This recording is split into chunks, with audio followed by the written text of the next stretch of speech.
Ladies and gentlemen, let me go ahead and get my screen back in order. Ladies and gentlemen, we're back in court.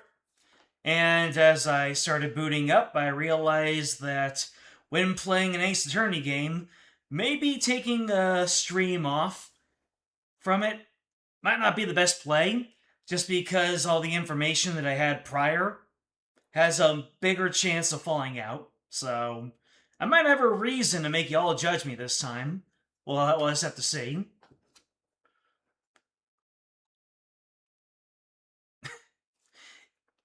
Yes. I didn't accidentally oversleep on my nap this time. So it's not an early night. It's just a night. Unless, wait, when did we do daylight savings 2026? Oh shoot, daylight savings is smack dab on a special day. I see. Anyhow, we are now in the accused lobby. Quite a familiar place to be. I wasn't able to find any conclusive evidence yesterday. But if I can figure out Lady Kira's motive for threatening the High Priest, then maybe... Nick, today well... Don't look so down, Maya. I'm gonna defend you with everything I've got. You would do well to cease this insanity while you still can. Of course. As I said yesterday, I'm going to defend my client in court. Well, know this. You shall not witness a miracle of the sort that occurred last time. Not yet, that's usually for day 2. The moment she is found guilty, you too will be found guilty of abetting the accused. I never claimed to be a miracle maker, but I am good at discovering the truth. And unlike miracles, the truth is always waiting to be found. The truth, you say? Then it seems you have chosen your fate. This shall be your very last trial, I'm sure. Well, this is going to be my very last series of trials for the next decade. This is the last Ace Attorney game, right? Of its kind. There hasn't been any new original games. Nick. I'm gonna prove you innocent, Maya. You'll see. After all, you have to introduce the Plumed Punisher, warrior of Neo-Twilight Realm to the folks back home, right? Right. I may be defended this time. But I'll be by your side like always, Nick. Thanks, Maya. Man. After not seeing Maya since the 3rd game, just nice to see these two back together. This place is tough on lawyers. I'll need all the help I can get. Plus, it's always good to have you on the team. Well, it's time. Let's go. For the main timeline, yes. Gotcha. We've got... Oh yeah, there were a couple of great Ace Attorneys, weren't there? Alright. Here we go. Into the fire. Court is now in session. All rise. Let the trial of Maya Fey begin. The defense is ready, Your Majesty. And of course, per usual, the prosecution has to be a friggin' theater kid about it. Huh?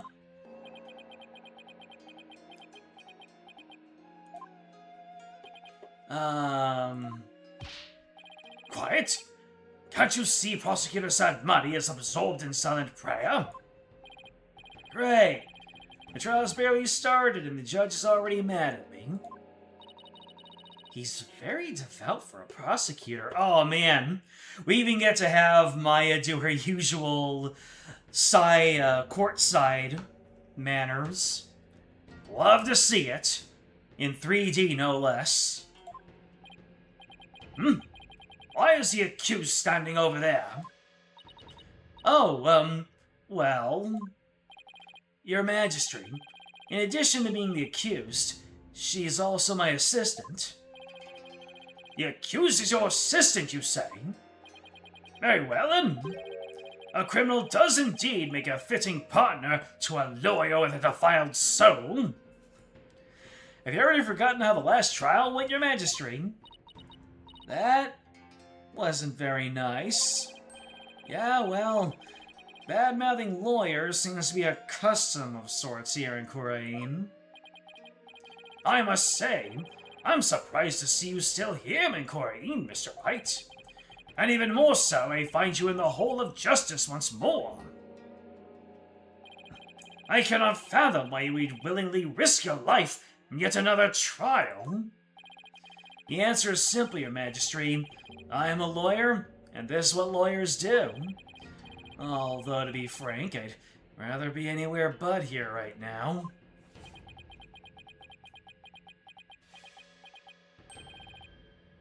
Such foolishness. Prosecutor Sadmati, are you ready to begin now? Yes, Your Majesty. The prosecution is ready. Let us begin without further delay. Goodbye, butterfly friend. I will never forget you. But first, I promise you both this. I will cast your wicked souls into the fires of hell. Just a friendly standard greeting between practitioners of the law. Thus shall the soul of the victim attain salvation. Splendid! I would expect nothing less of you, Prosecutor Sadmati. Please save the victim's soul, Prosecutor Sadmati. Punish the wicked lawyer who dares to stop these last rites. I think I'll pass on that whole fire and brimstone deal. But I'm not surprised by your words or stance, considering what Apollo's told me about you.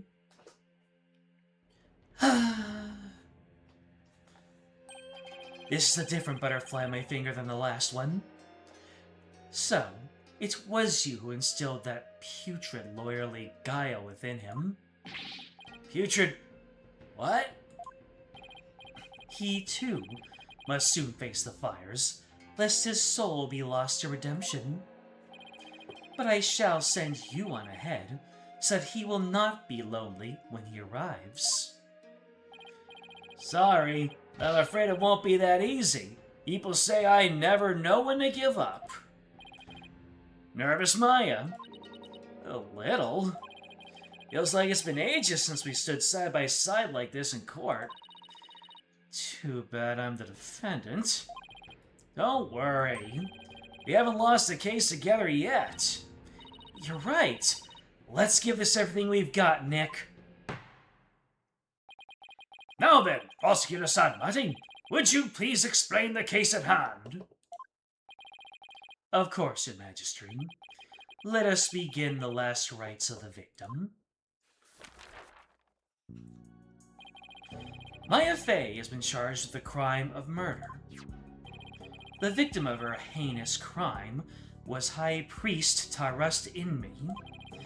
He was conducting the purification rite when he was brutally slain. And the cause of death? Let us review the victim's autopsy report and the crime scene photo, shall we? The cause of death was blood loss from a stab wound delivered to the abdomen. The murder weapon was likely the Warbad dagger, which was used in the rite. However, the weapon has yet to be found, though the scene was thoroughly searched. A sacred relic used as a tool of murder? The Holy Mother's wrath shall be most severe. Oh man, a weapon used to attack people? Say it ain't so. The murder itself took place at the height of the purification rite. account. The accused had donned Lady Kira's sacred robes, and the victim was there to offer prayers as a high priest of Khura'inism. Oh, we got a new diagram. During the rite, the victim and the accused were the only two at the inner sanctum.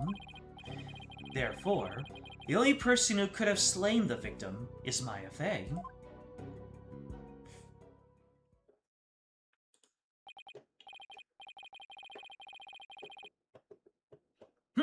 I must say, that does cast a great deal of suspicion upon the accused. Indeed. Now, allow me to submit this diagram of the crime scene as evidence in this case. Alright, we got the inner sanctum diagram. Probably gonna make a lot of use of that one. In Khura'inism, slaying a priest is a sin most grave and dreadful. As such, Maya Fey's soul shall be plunged into the lowest level of hell, the hell of tickling. I'm guessing that's not a very literal name. There, she shall be tickled without end for 500 million years. Okay, I guess it's exactly what it sounds like. That is a terrible fate indeed. Would the defense care to respond? Here, I thought the lowest level of hell was the hell of back pain. Hold on a second. I just got a notification that maybe something incredible is still going on. Oh, never mind. I don't remember killing anyone, and I don't have that dagger or anything like it.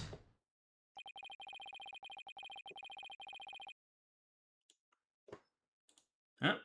You're on nights this week, so you can't stay for the stream. No worries, Matthew. Thank you for dropping on in and giving us that woot. That's what's really important. As my client stated, she has no memory of the event as described by the prosecution. More importantly, she had no motive to kill the high priest in the first place.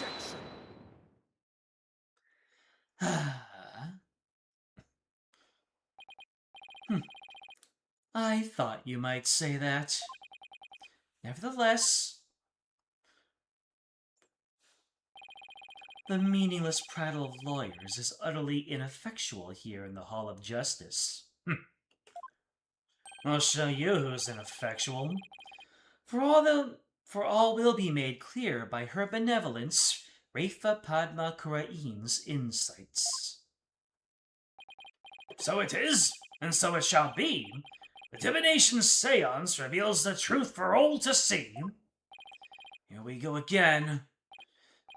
Bailiff, please show the royal priestess in.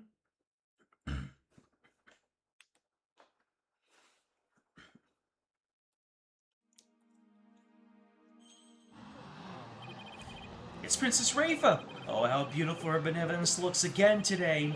Glory to the Holy Mother for this blessed day. As popular as ever, I see. Rest assured, good people of Khura'in, I will defeat this murderer and her abettor.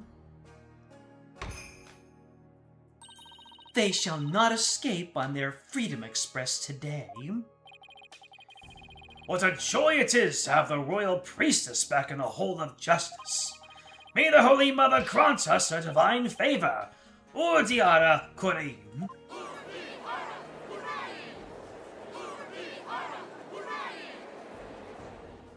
Hey, I think I actually pronounced that right. She sure lives pleased with herself. Especially for someone who didn't know what a freedom expressed was until yesterday. Is there something stuck to my face, barbed head? No, nothing, Your Benevolence. Now then, Your Benevolence, the divination seance, if you please. Very well. Nana, my robe. Oh no. She's doing the, she's taking off her weighted training robes. She's about to fold me with her insights. Oh, Holy Mother, we hold this divination seance in your name. She became so powerful she got voice acting. I know it's already happened, but I have to make that joke every time. Let the eyes of everyone here be clear, and our ears be unstopped. O dance of devotion, guide the victim's soul to me, so that we may receive their final memories in the pool of souls. The lack assists effect every time. And hey, they went through all this effort to create this dance sequence. They are not going to just play it only once. We have to see it in full every single time.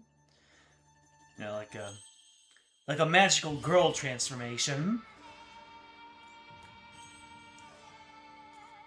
Of course, magical girl transformations were to eat up time in serialized animated content, but shh. We're getting our Sailor Moon Tokyo Mew Mew here.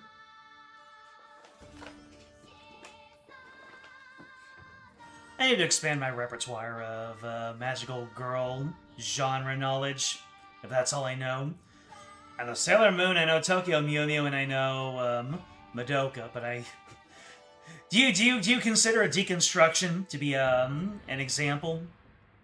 Is there VA? Don't know.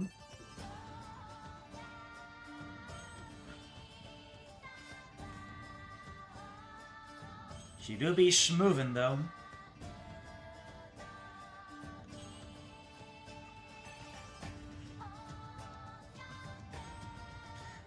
I'm sure I could skip over this, but why would I?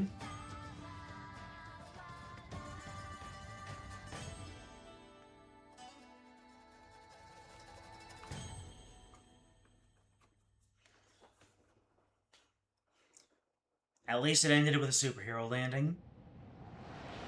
Alright. What kind of damning evidence have we got on the insight this time? It's gonna be, okay. There's Maya. Tarwest is doing his prayers.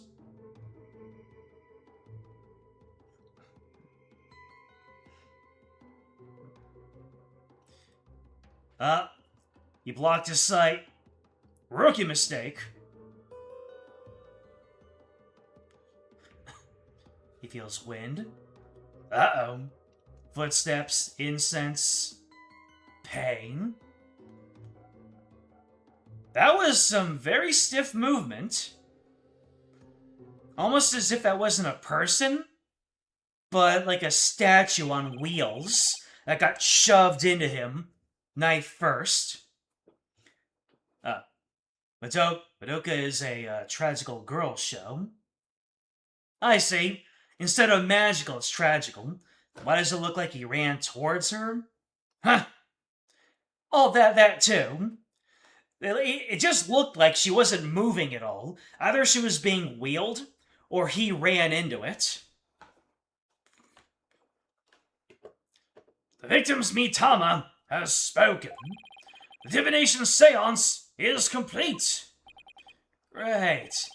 Another clearly incriminating seance vision. It could not be any clearer, O foul defense. The accused donned the sacred robes of Lady Kira and then attacked the victim. Oh, how very terrible it must have been! The figure of Lady Kira lit against the dim lantern light. By the way, hello, my Rigatum. The scent of incense growing ever more potent as she drew near. One can almost sense the horror Abbot in me must have felt.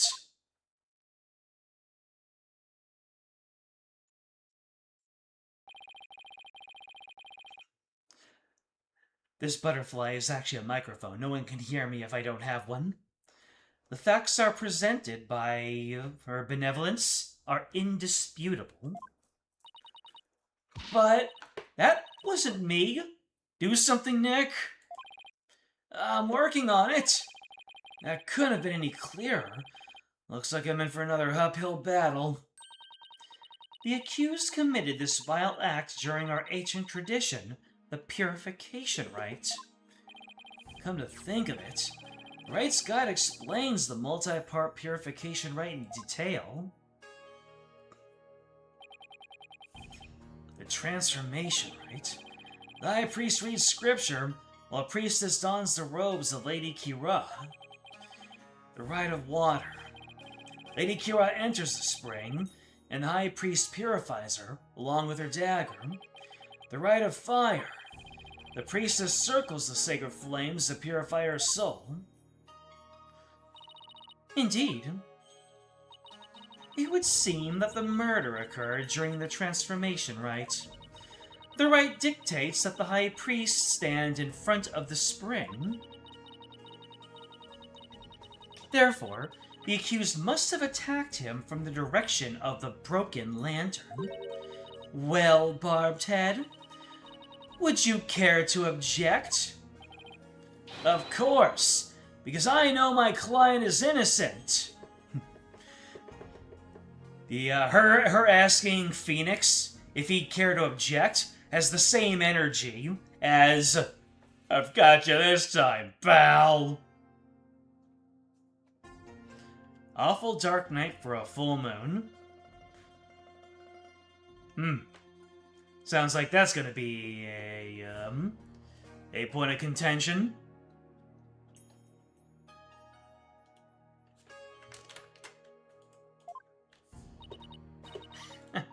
So you say, you truly do not know when you are beaten, do you? I managed to pull off last time with Albie. I'll just have to do it again.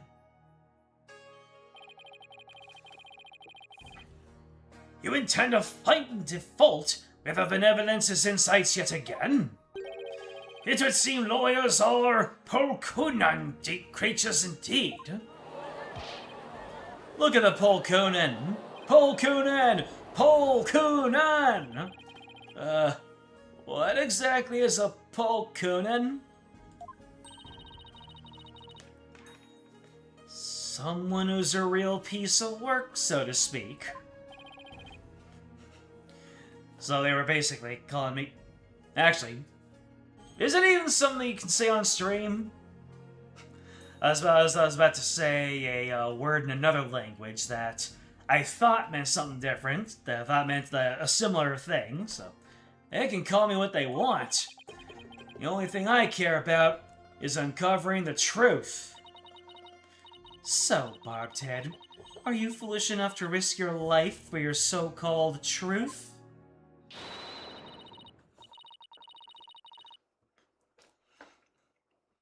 Is anyone here going to step out and watch the lunar eclipse? It's going to be a blood moon this time. When is that going to happen? Because my insights are the truth. To deny them is to willingly dig your own grave.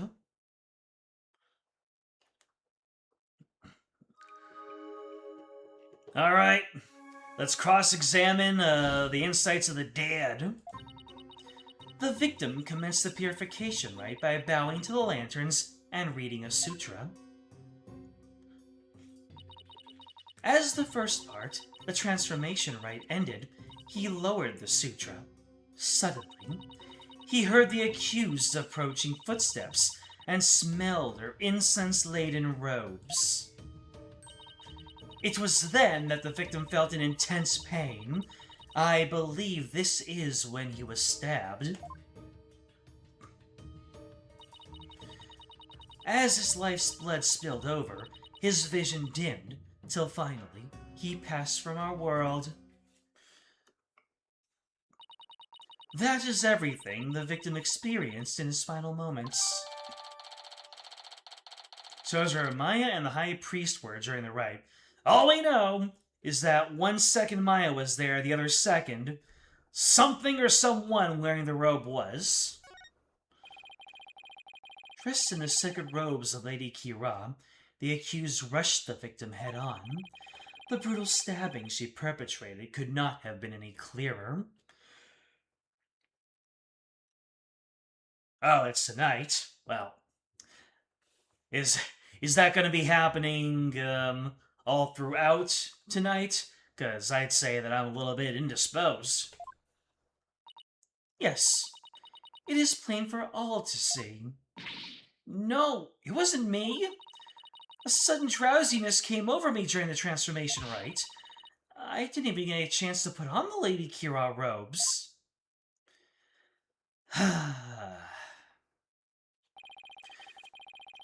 I tried to sigh on the butterfly to make it fly away, but it didn't. That is how rock steady I am in my convictions. You waste our time with such meaningless statements, accused. You cannot explain away the truths revealed by the royal priestess's divine insight. Oh, why I oughta... How did you end up finding contradictions last time? These final moments include all 5 senses. Oh, you mean those words that appeared in the Pool of Souls? Looks to me like the bigger the word, the stronger the sensation was to the victim. Yeah, that's how it looked to me, too. Oh. Sensations themselves are never wrong, only their interpretations. That's why I tried to point out mistakes in Rafa's insights the last time. So, there could be contradictions between what Abbott in me felt and her insights, huh? You got it. I'm gonna find them, and this time, too. Should I check how to point out contradictions in Rafa's insights? Just in case. I didn't play this game for one whole stream. I'm basically starting up brand new here. A and D, while I look for inconsistency between the sensations and the victim. Seance visions can be paused with Z, and even jump to different points in the seance vision using M and B. When I see insights that don't seem right, I should select it. All I have to do is point out the sensation that contradicts the insight. Sensations this time seem to fluctuate more than the ones from Obby's trial, in which case, better keep an eye on changes in their intensity, too. I already picked up one. The victim commenced the purification, right? Okay, reading a sutra. First part, suddenly, the accused approaching footsteps and smell their incense-laden robes. Okay. Footsteps. Okay. So, we have footsteps, we have incense and pain, we have wind, and so the incense is approaching, but the footsteps are staying the same. He heard the accused approaching footsteps and smelled their incense-laden robes. So, let me see here. Dang it. Rewind. Yeah, if she's this close, why are the footsteps not increasing in intensity? So let's go ahead and do what I do best. I don't know if I need to press on anything, but this seems to be right to me. So let's take a look. Sound.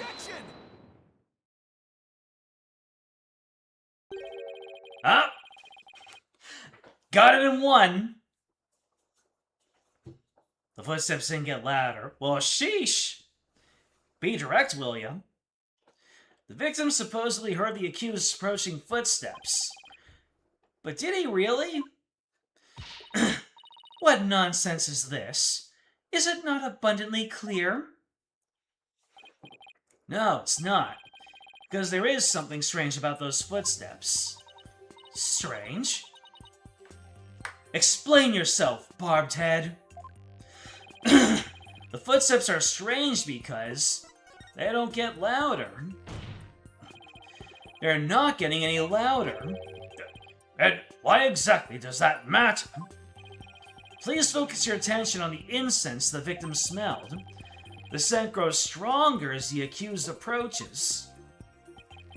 If the accused really had approached the victim, the sound of her footsteps would have grown louder as the scent of incense grew stronger. Why, that makes perfect sense. How can this be explained, Your Benevolence? Well, there must be a reason. Uh-oh. As she's being given the panning camera treatment, I noticed that the panning camera happened like every 2 minutes in the first trial, never happened in the second trial. So I'm guessing once things heat up here, we're gonna start getting it. But the first panned camera happened to her benevolence. It is as they say, even a putrid worm of a lawyer will turn. What does that even mean? He's not exactly singing your praises, that's for sure. Still, we cannot discount this information solely on account of its lawyerly source. Your benevolence. Perhaps you must listen more carefully to the abbot's mitama. Listen more carefully? What's he talking about? The Khura'in judicial chambers have better camera setups. Of course, if every trial with a lawyer in it is going to be a death match, they need those cinematic camera angles.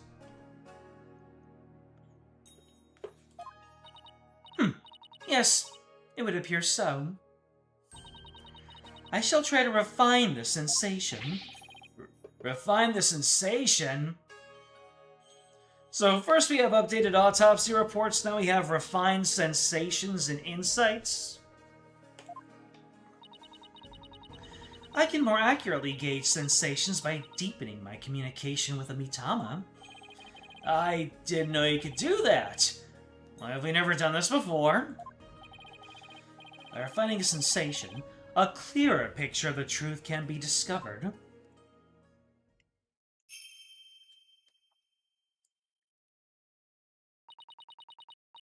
Oh, blessed Mitama, I beseech you, hear me now and respond to my call.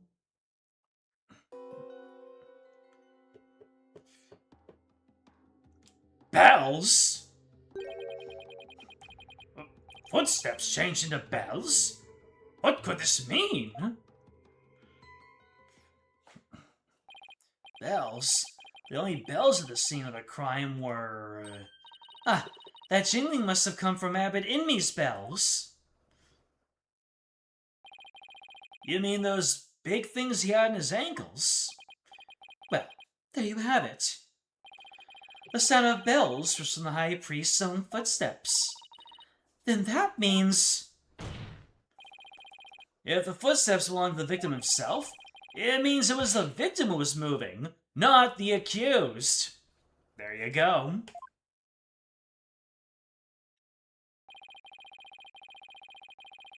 The victim was the one who went running toward the broken lantern from the spring.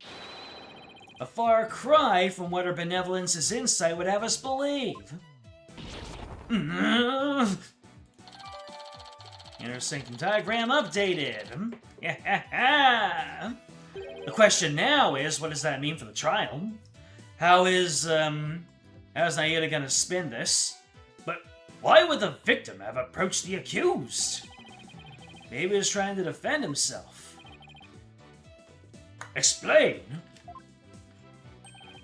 He could have felt threatened by Lady Kira standing there with a dagger. And as we all know, well, we don't all know yet, I need to present the evidence, but there is evidence to prove that he should have felt threatened by Lady Kira at that moment. If so, he might have thought to overpower her before she attacked.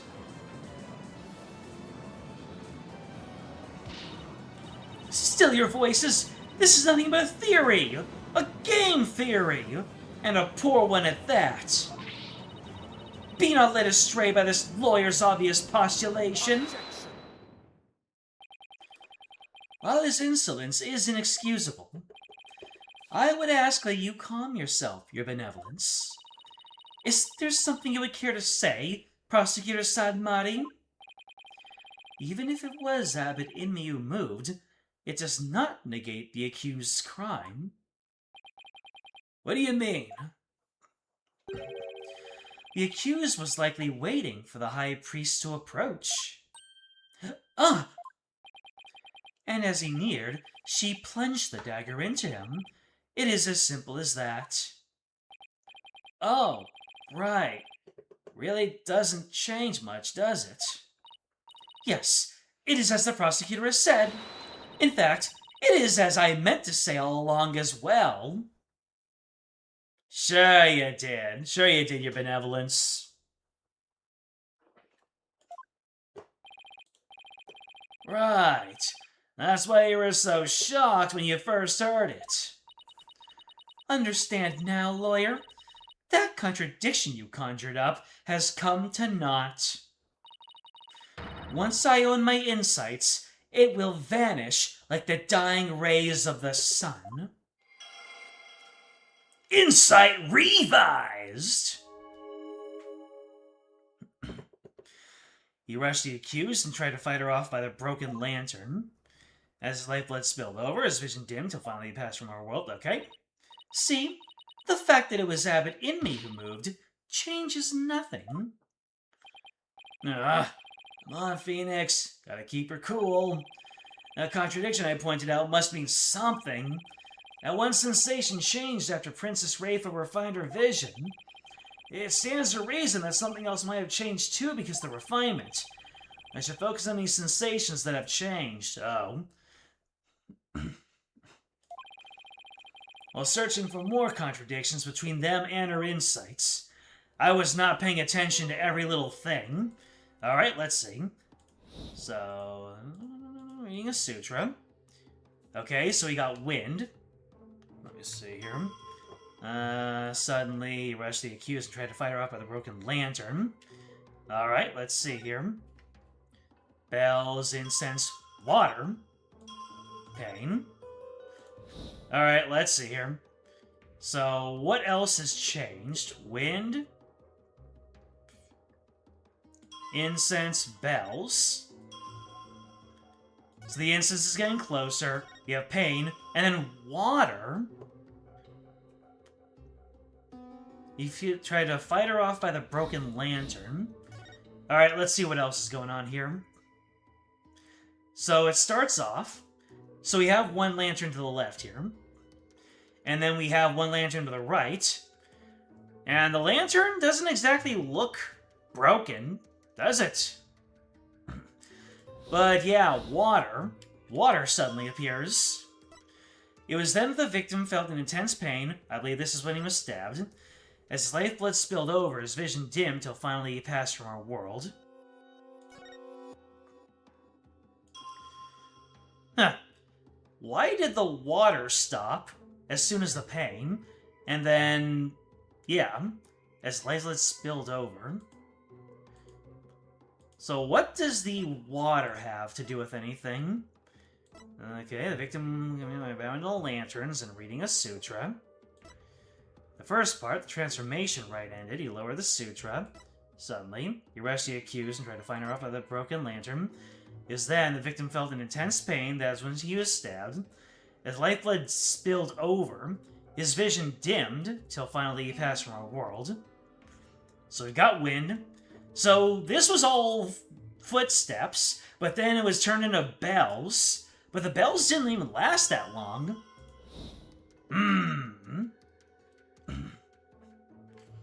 So I can fast forward with M. Oh. Oh, the fast flow. Okay. Bells. And then water. Why is water rushing? Well, if he was standing in the water, and if he moved out of the water, but he doesn't hear bells anymore. Says then the victim felt an intense pain. He believed when he was stabbed. He rushed the accused and tried to fight her off by the broken lantern. Then why do we hear water? We would still be hearing bells, wouldn't we? Let's see. Objection! There we go. Hold it! No, you didn't say hold it, you said objection. Why is he hearing water if he fought her by the lantern? Because he stopped walking when he got stabbed. The bells are, we assumed, on the priest. If the bells are on his feet, you wouldn't hear them if he was walking into water. If he was walking into water, so then this diagram might be incorrect. Yeah, we've been under an assumption that the victim was standing near the spring, but he wouldn't even be in the spring. Yeah, he's not in the spring, so why is he hearing water, How do we know the purification rite was performed exactly as it was supposed to be? That's easy. The customs governing the rite are very clear, and Abbot in me would have adhered to them. Well, that's strange. Mr. Wright, would you care to explain what is so strange? Every time I practice my judge voice off-stream, my go-to line is, Mr. Wright! Because that has to be one of the most commonly spoken phrases in these trials. Mr. Wright! Yes, I would ask you to consider the sound of the victim's footsteps. The sound of bells changed to the sound of water at one point. What's this? What is this? It's simple. The victim must have stepped in some water. Oh? Yes. The only source of water in the inner sanctum is the spring. And therein lies the contradiction. What contradiction? I believe the rite started out as it should have. The victim stood with his back to the spring, and the accused stood right in front of him. But we now know the victim then moved into the spring. Pokunka! That is absurd! This means the accused's location differs from what Benevolence's insight indicates. Then, where do you propose the accused stood once she donned Lady Kiwa's robes? Based on the sound of the victim's footsteps, I believe Maya was standing here. Where was Maya based on the victim's footsteps? I mean, if they were not getting louder, where was Maya based on the victim's footsteps? Are we talking about Maya or are we talking about the murderer? I mean, if he took a step back, then obviously it would be like right here. Oh, didn't mean that. Take that! Until this moment, we've all just assumed that Abbott and me and Ms. Fey were standing where they were supposed to be, as shown in this rights guide. In short, the victim should have been standing with his back to the spring and the accused in front. However, if that's how they were really standing, he couldn't have stepped into the spring as he approached her. The problem is, the victim did step into the spring. This can only mean that Ms. Fey had actually been standing in the water. But if this is true, then their positions would have been completely reversed. Yep.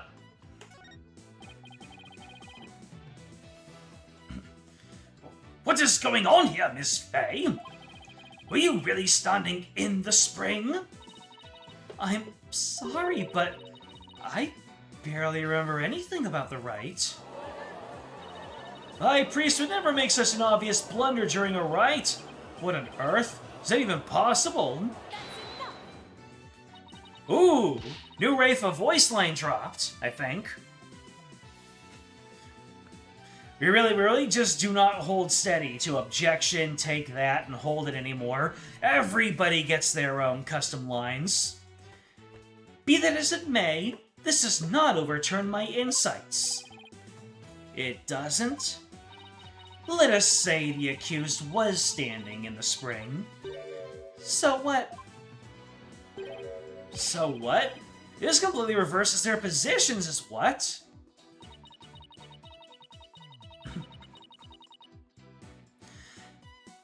That their positions differed from what is customary is rather curious. However, what does that change? It certainly does not erase the accused's brutal crime. I guess you have a point there. You lawyers are an absurd breed. Never thinking ahead, you cling to the first insignificant contradiction you can muster. Sounds like Princess Rafe has a pretty good grasp on what lawyers are all about. I love the changing expressions. Especially when she's looking up and forward with that incredulous, with the eyebrows. That's just why I browse. Oh, Maya. Where would I be without your brutally frank commentary right now?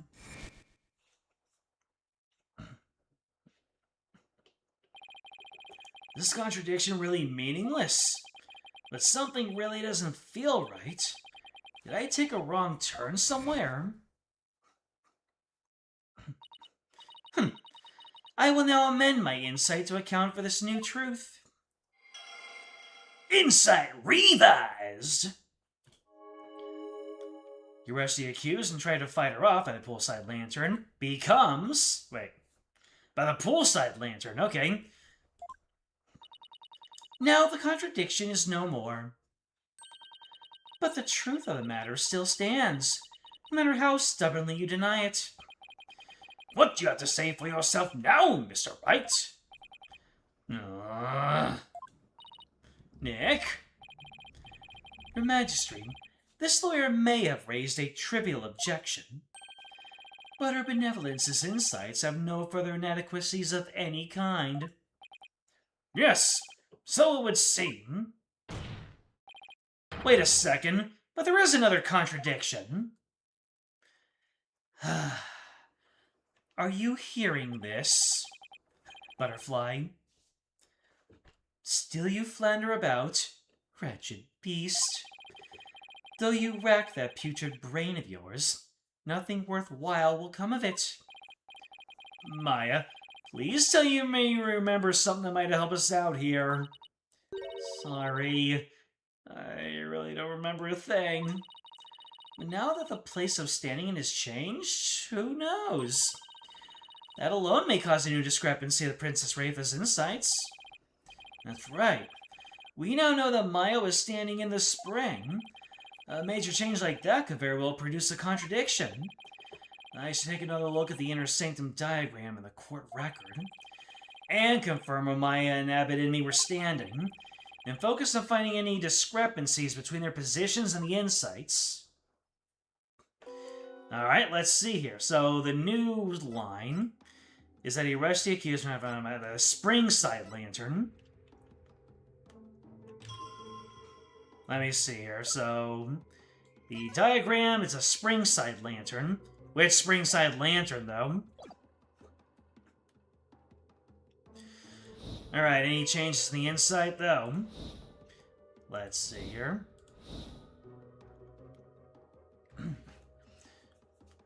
So we've got wind, incense, bells, water, pain. You rush the accused and try to fight by the poolside lantern.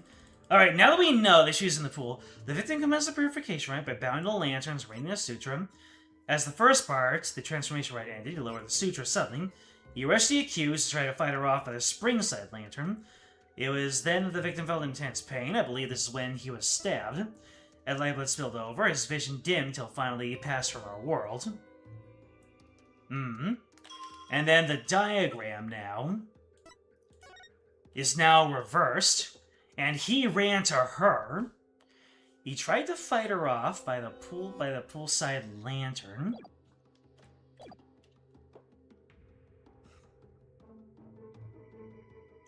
So wind was coming from... Yeah, wind was coming... Why was there wind coming from the east? Or at least relative to him. Let me see here.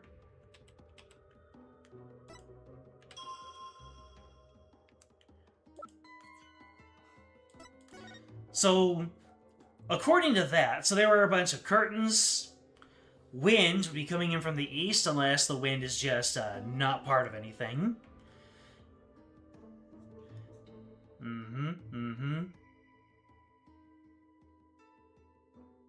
So, am I chasing wild geese by focusing on the wind? I feel like that should be important. What statement do I press on? So, wind. If he is facing in this direction, then we would have wind coming from here. Get the broken lantern over there. I feel like the wind is important. I just can't prove it.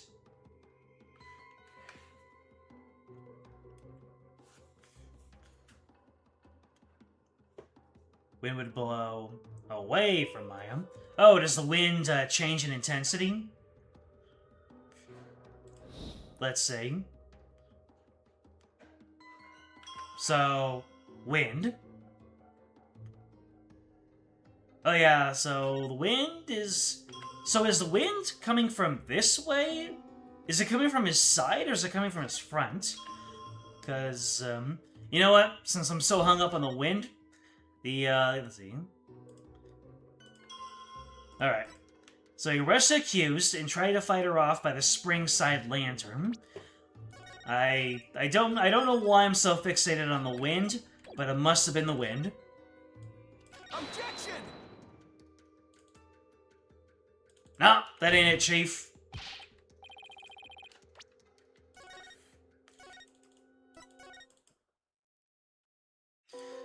Let me give that another try. So, you arrest the accused and try to fight her off by the springside lantern. Wait, was there even wind previously? Let me see here. So, there are no sensations right now. He bows. He bows. He pulls out...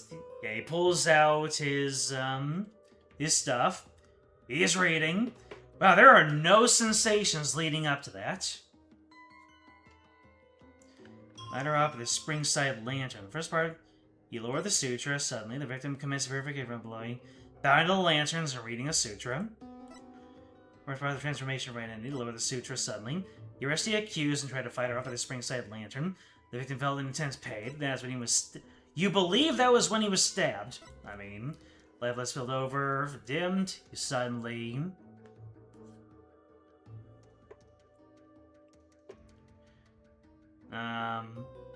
Wind. Wind. How many times has the word wind been said in this stream? Not enough! So...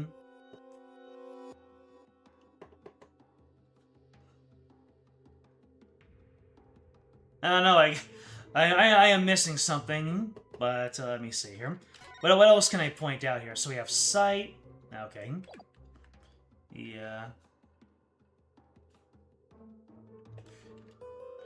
When it's flickering? Oh! The lantern is flickering.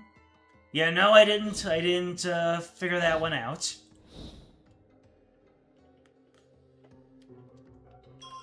Okay, so it's flickering. Oh! I get it now.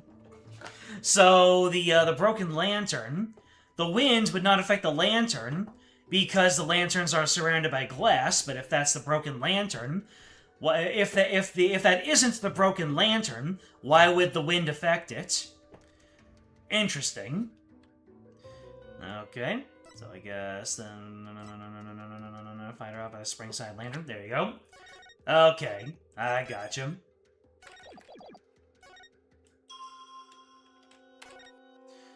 It's flickering. Objection!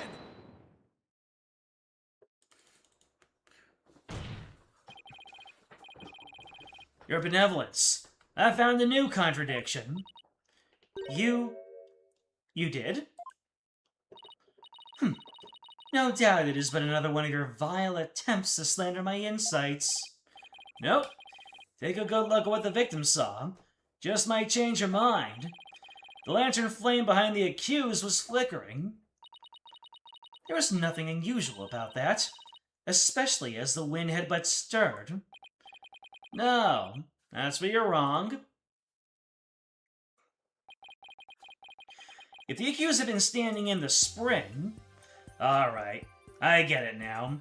So what direction the wind was going was irrelevant. It was steeped in something very, very real, very tangible. And what you see here should be one of the lanterns flanking the statue. I fail to see your point. You and me both, Rafa. My point is, something is wrong here. The two lanterns flanking the statue were both outfitted with the glass wind guards. So now the lantern's flame should have been flickering in the wind in the first place.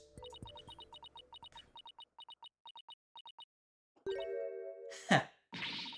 She seems pretty tickled, Nick. I don't remember saying anything funny.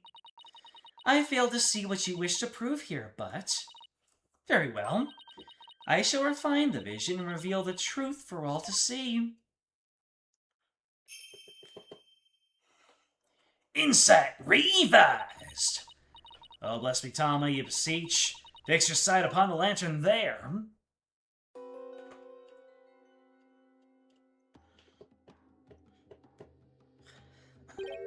Huh? That lantern doesn't have a wind guard on it.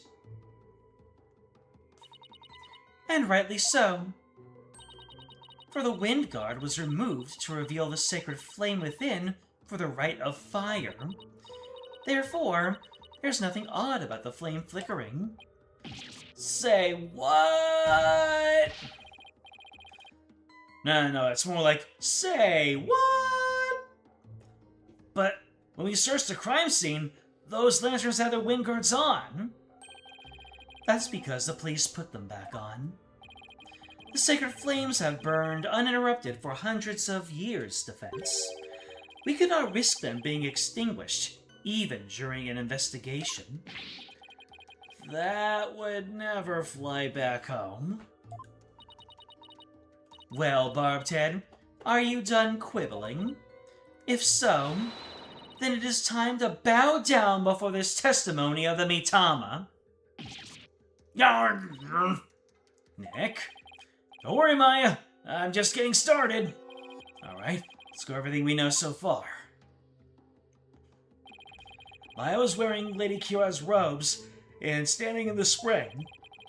The High Priest is thought to have been moving toward her, so I should look for sensations that stand in contradiction to this arrangement. I won't give up. I'm going to find a contradiction that will undermine the accusation against Maya. Alright, what's next? What do we, Okay, now we can clearly see the two... Wait. So, let's look at, this one. So this one right here.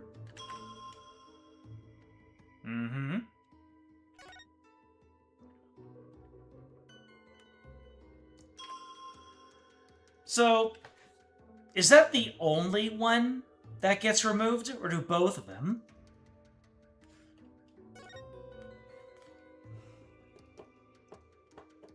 Alright, anything change? Does anything change? He looks left, he looks right. Suddenly, here's wind, incense, bells, water, pain.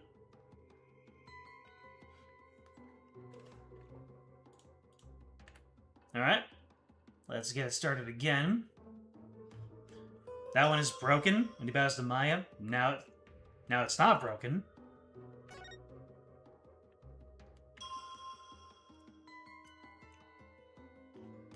Hold on a second. So this looks like that. That looks like that. He reads. Oh, would you look at that? It's a good old-fashioned Phoenix Wright pixel hunt. So he was facing one way, and then he was facing another. He turned around while reading his sutras. So, which statement does that contradict, then? Victim has the engagement, bowing to the lance, reading his sutra. First part, she was running the Lord of the Sutra, then suddenly he rushed the accused and tried fighting her off by the springside lantern. It was then the victim felt an intense pain, so the victim commenced the purification rite by bowing to the lanterns and reading a sutra. So, oh, look at that. The question is, what do I present and when? We have our contradiction. Bowing to the lanterns and reading a sutra. So that is broken. Suddenly, a springside lantern. Transformation right ended. You lower. So which statement is being contradicted here? So, bowing to the lanterns and reading a sutra. First part of the transformation right ended. You lowered the sutra. Suddenly, he rushed the accused and tried to fight her off by the springside lantern. So that is indeed the springside lantern, because according to the diagram here, that's the broken lantern. So, at first, he is facing Maya. So he is... yeah. So he is facing toward the broken lantern. So he is... let me see here. I'm trying to look at the court record, man. Why is the court record not working?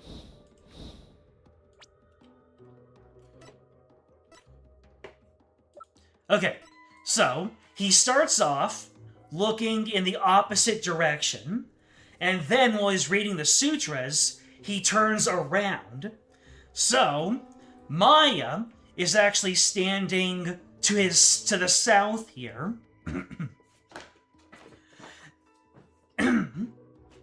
That is what is going on. So yeah, Maya's standing to the south, and the real murderer is up here in the water.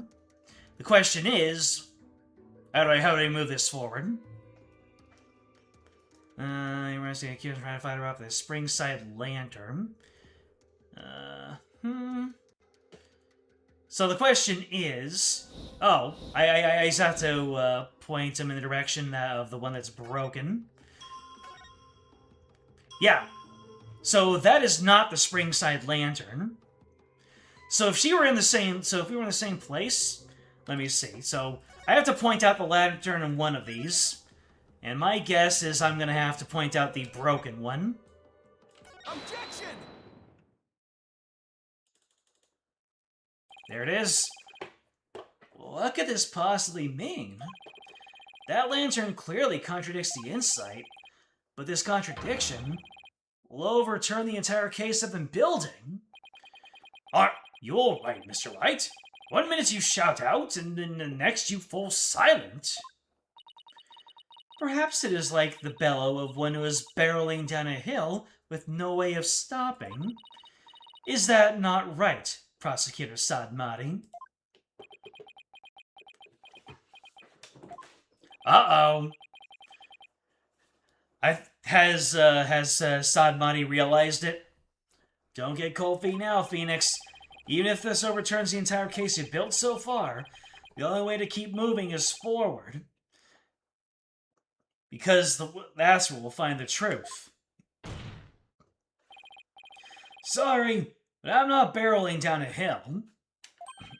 In fact, I'm in full control of everything with the indispensable contradiction I found. Is that so? The lantern behind the accused clearly, no, blatantly contradicts your insight. Does it now? One of the lanterns that's on the entrance side of the inner sanctum was broken. If you watch what Abbot Inme saw in his final moments, you will notice that the lantern behind the praying form of Ms. Fey is broken. The lantern behind Lady Khura'in, however, is still intact. In short, we're seeing two different lanterns in this seance vision. How could this be? And even if it were so, how would that contradict my insights?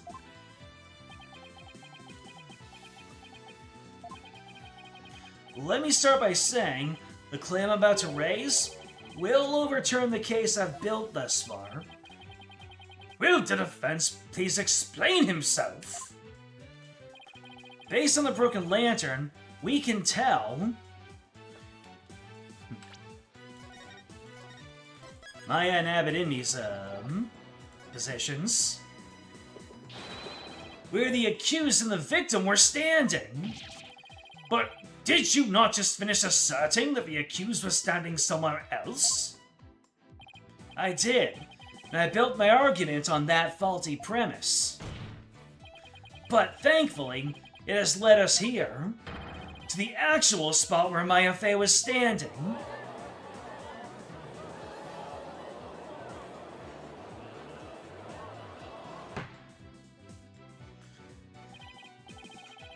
Phoenix better choose his words carefully, because he's like, I was wrong, but only because I didn't have enough evidence. Now we have more evidence, I now know the truth. I must say, the defense keeps changing its assertions in such a capricious manner.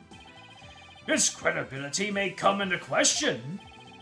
I am willing to take that risk, Your Majesty, because I believe this will be the last time. I'd like to start out by pointing the actual spot where the accused was standing. Very well. Show us where you now believe the accused was actually standing. Based on the location of the broken lantern, where was Maya really standing? She was standing in between the lanterns, baby. I wasn't thinking straight before, but now it's all falling into place.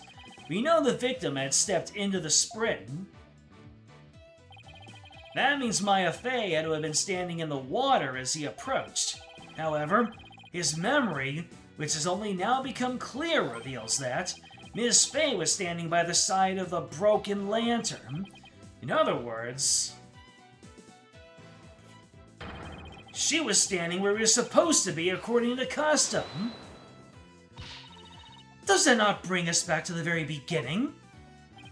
No. This is where things take a different turn. And I mean that literally. Mods ban Phoenix. The victim had to have been moving toward the spring. That means that while he was moving, he had his back turned toward the accused. What's this? Do you mean to say the victim turned around during the rite? But such an image appears nowhere in the seance vision. Actually, it does appear. It's just that no one noticed until now.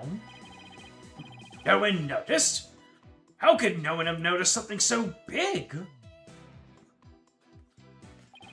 There was a moment when the scripture the victim was holding was all we could see. Thanks to that, none of us could tell that he was, in fact, turning around in that moment.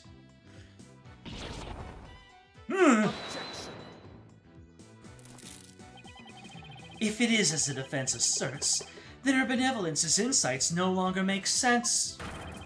How do you intend to explain that? I don't need to explain anything, because just as you said, Prosecutor Sadmati, her benevolence's insights don't make any sense because they contain a huge error. Such insolence!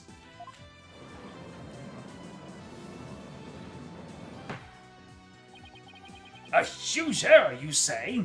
Do explain! The huge error is...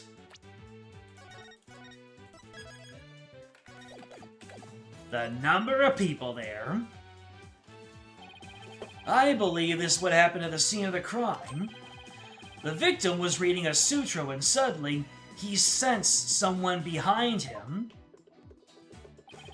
He immediately looked back to see someone dressed as Lady Kira standing there. Wishing to see who it was, he approached the robed figure. Ooh. That's when he was stabbed. This cannot be. Oh, but it can. And it is. The insight stating the accused stabbed the victim is wrong. And that is the real truth laying behind this testimony of the dead. Polkonka!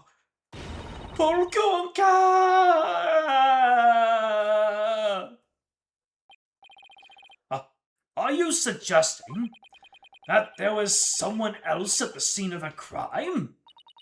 Have I misunderstood the voice of Mihama yet again? This cannot be! K.O. Whew, that was a close one. I managed to divine the true meaning beyond the seance vision somehow. I should add these new facts to the court record.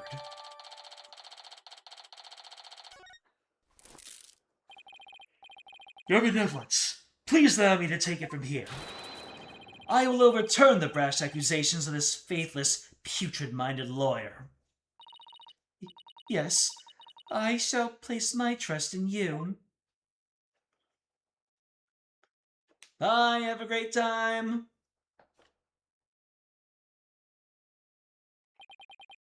Are you sure about this, Prosecutor Sadmati? My work as an international prosecutor has taken me to courtrooms around the world. And in that time, I have learned to perform last rites for souls in trials lacking a seance. Yes, of course. Forgive my ludicrous inquiry. Moreover, I have with me a forensic investigator from overseas. I will show you all the most magnificent last rites ever seen. I guess he really does think highly of Emma and her forensic expertise. I'm impressed that he's come to understand their value. Then again, he is an international prosecutor who solved tough cases around the world. Not to hunker down, Now then, let us continue with today's proceedings. Could the defense please tell us who the third party dressed in Lady Kira was? Your new claim has negated the insights of the royal priestess. So I trust you have some evidence to support it, correct? Yes, of course. This third party must have really wanted to kill the High Priest. Might be able to identify who it was if I had evidence of their murderous intent. Well, we're waiting, Mr. Wright. We're waiting! The evidence that can prove the real identity of the third party is Take that! this warning letter. 3 days before the purification rite, the victim received a warning letter from an unidentified individual. He did? Whoever sent it clearly meant to threaten the High Priest. The letter said, "Do not perform the rite." But the rite went on as scheduled. I believe that is why the High Priest was murdered. Who do you suppose sent that letter? A person with something to hide. The rebel hunter disguised as Lady Kira herself.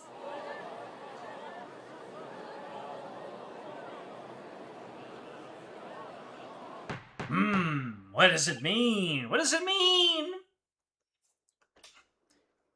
Peace! I don't understand.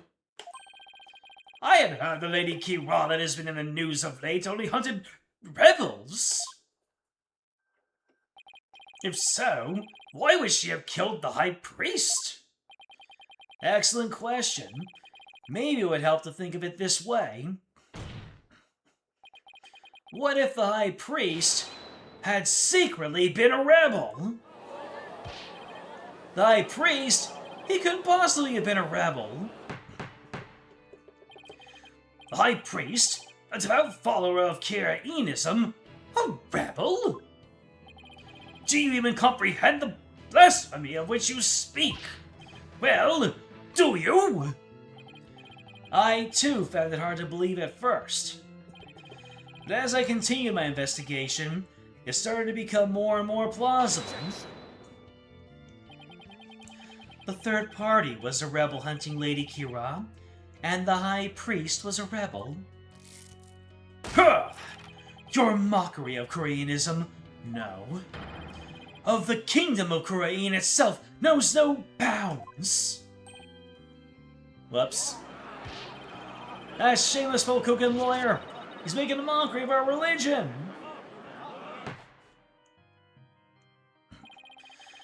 As a faithful Khura'inist, I take issue with these claims. And I am loath to admit them into today's proceedings. I don't like where this is going. The defense's claims are but vile blasphemy, tantamount to spitting on the Holy Mother. Is it really that big of a deal, Maya? Abbot in me was a distinguished monk and a very well respected too, so yeah. Please don't let this turn into an international incident. But fear not, good people of Khura'in. The rantings of this putrid-brained lawyer who seeks to sully the soul of the deceased shall come to no avail once I conclude these last rites. Clap your cheeks! The prosecution's assertion that the accused killed the victim remains unchanged. But the victim was stabbed in his abdomen. How is it possible when he had his back turned towards Maya Fey? Someone else must have killed him. Objection. Are you sure about that? John Cena just arrived to say, "Are you sure about that?" We can't see him because, obviously. Or maybe it was the butterfly. The butterfly is John Cena the butterfly, and he was the one who said, "Are you sure about that?" I don't know. I'm going all over the place right now. You may have invalidated the seance, but do not let it go to your putrid head. The karmic flow of this trial is, as yet, still in my hands. How can you be so confident? Something has occurred to me, you see. And your allegations of a third party are but a deluded fantasy. And I shall prove that by calling a new witness to the stand. An eyewitness who will deliver a definitive answer that will dispel the defense's doubts. An eyewitness? When you're trying so hard to prove that only two of them were there? An eyewitness? Very well, let us call this eyewitness to the stand.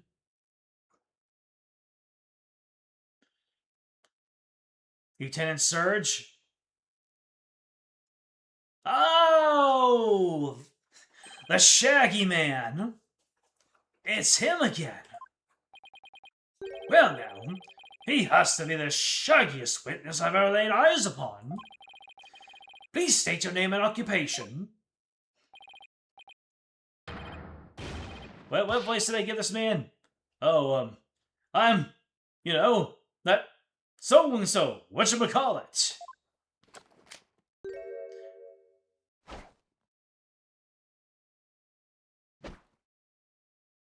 Do I dare give him the voice of Shaggy from Scooby-Doo?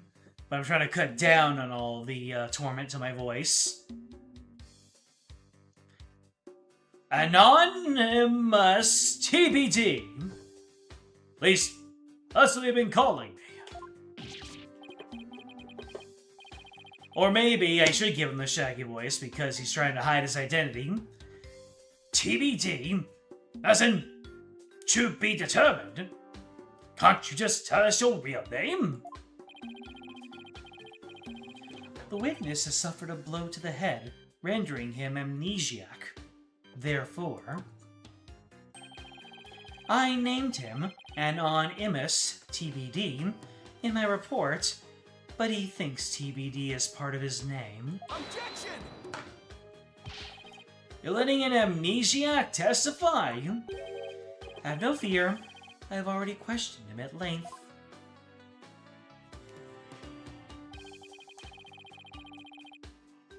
While it is true he has utterly forgotten his name and past, his memory of what he witnessed is still very much intact. Considering the depth of information, any new knowledge may be of help.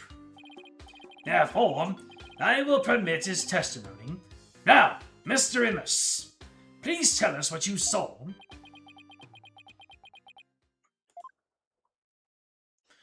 Alright, no. He's really psyching himself up to use his noodle. Like, that night, I was up at the top of Mount Pony, man. I don't think I should pursue that voice. The mountain next to the inner sanctum. Nah. Hey, crowds. So I climbed up there to pray in peace. I know it's a no-no, but since there was no one around, I used my binoculars to spy on the right at the inner sanctum. That's when I saw the accused stab the high priest with a dagger.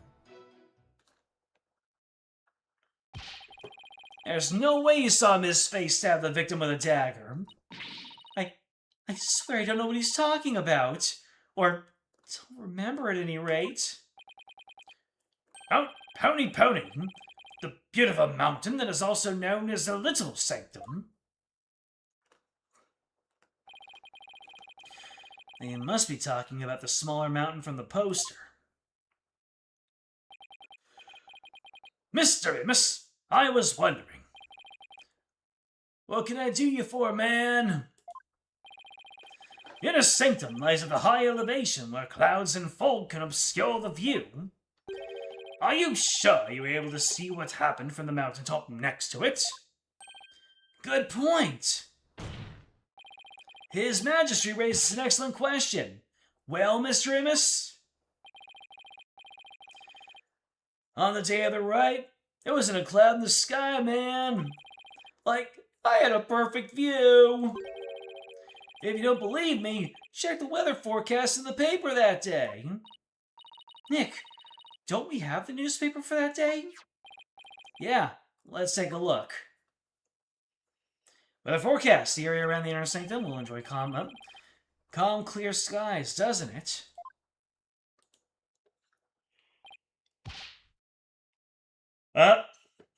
If somebody points and laughs at the camera, you know they did it.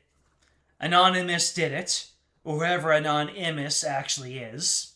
He's, oh. He's the guy from the Wanted poster. And maybe he either actually did have amnesia, or is only pretending to. Either that is a real piece of work.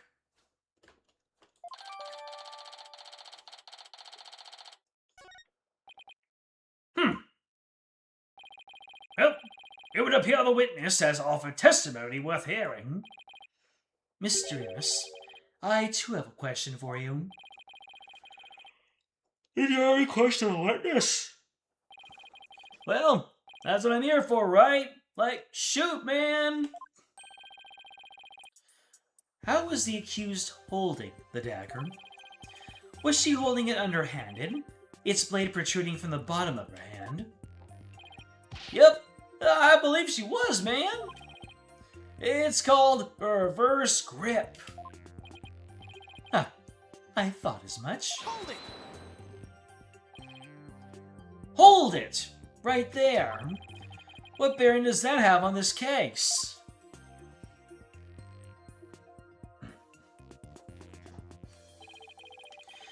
Cease your interruptions, you putrid-headed lawyer.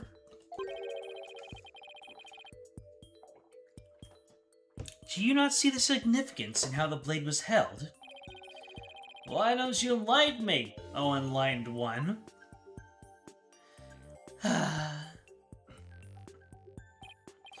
Feh.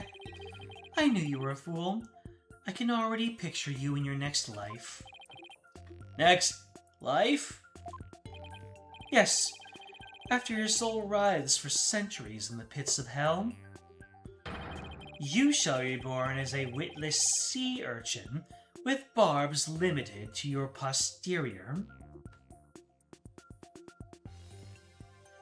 That's oddly specific, Naruto.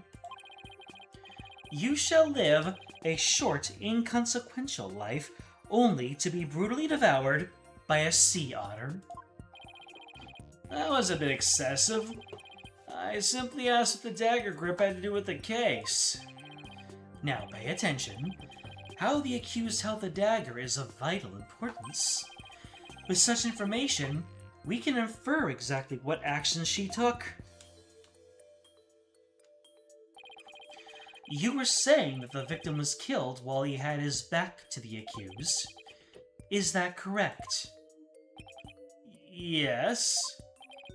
As such, the accused's dagger grip tells us something very important. The accused approached the victim from behind, swung her arms around him, and plunged the dagger deep into his abdomen using a reverse grip. What? Thus, Mr. Immis's testimony clears up any doubts that might remain. Ha ha ha! And it coincides with the benevolence's insights as well. This is a disaster. I thought I'd blown those insights out of the water. Now they're back to haunt me. Now then, the defense may cross-examine the witness.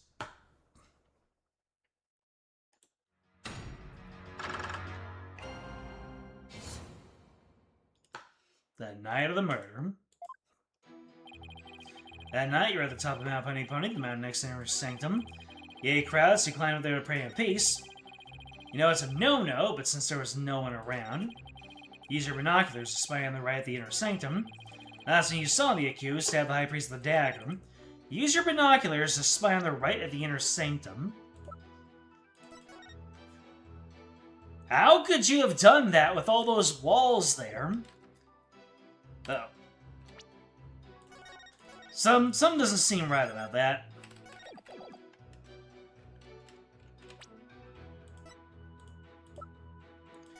If you were in the background, how could you see above you with all those walls? I'll give it a try. Objection! Nope. A little bit obvious, isn't it?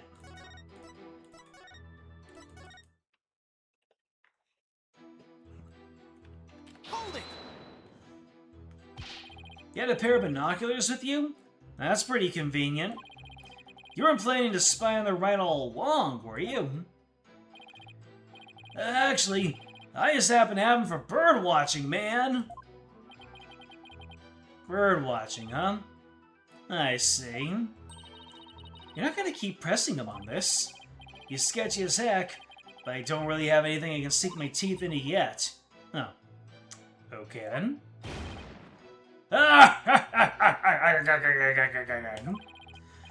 love the great outdoors. That's just like the kind of guy I am, man.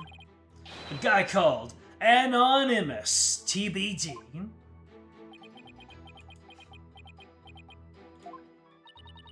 He's really starting to get on my nerves. As I looked through my binoculars, I couldn't believe what was unfolding before me. That's when you saw the accused stab the high priest with the dagger.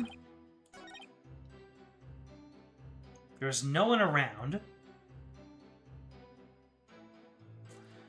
Is that a potentially questionable statement? Since nobody was around, there's nobody who can corroborate your actions either. Yo! You're exactly right! In that case, Mr. Immis, let me ask you this. Was there a reason you didn't want to be seen? About that. If you get caught climbing the surrounding mountains on the day of the rite, you can get in big trouble.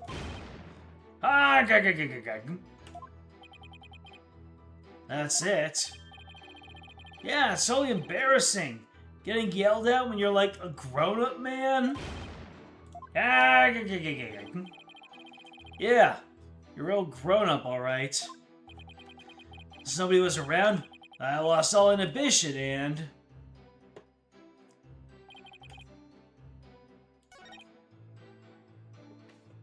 Hold it! I mean, we already got all the follow-up details, we might as well. Did you really see what you say you did? Are you saying I'm lying about this? Well, I'm not. It's as permanently in this old noggin. But I didn't do what you say I did. I didn't even get a chance to touch the dagger on the day of Wright. What I know that? All I know is what I saw, man. Never seen it before in my life. Possible reason do I have to lie? Didn't expect there to be any witnesses way up there. But I don't remember doing that at all. I know. I have a feeling the witness is lying. There has to be some inconsistency somewhere in his testimony. And I should take another look at the court records. Compare everything.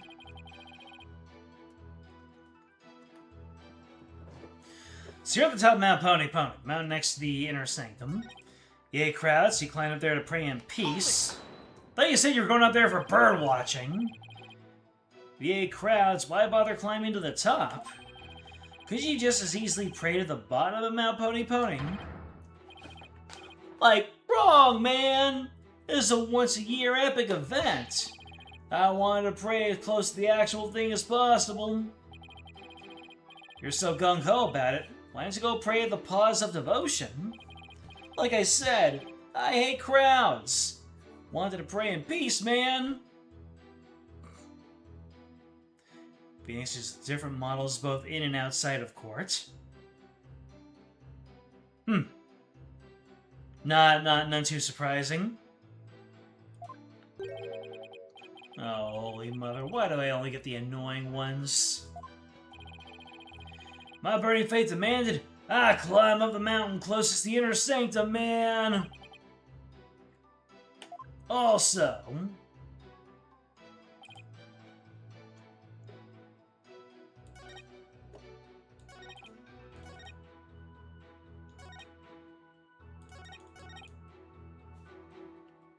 did I already press this one? I think I might have. Yeah. Alright.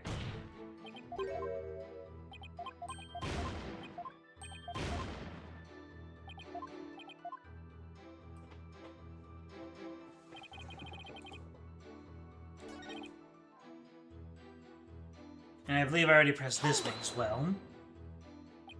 Yep.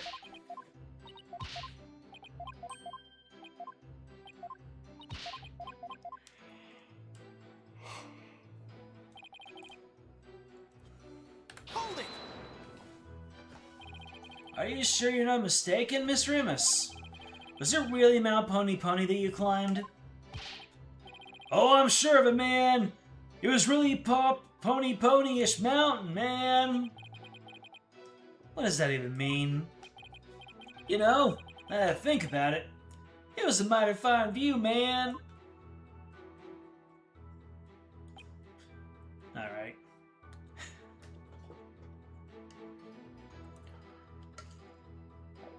Sorry. I need to go handle my hydration. It's getting kind of distracting. I need to really hunker down for this. So, I will take a short break. Everyone, take 5. Get water if you need it. I'll be doing the same. And offloading a little bit as well. I'll be right back.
We returned.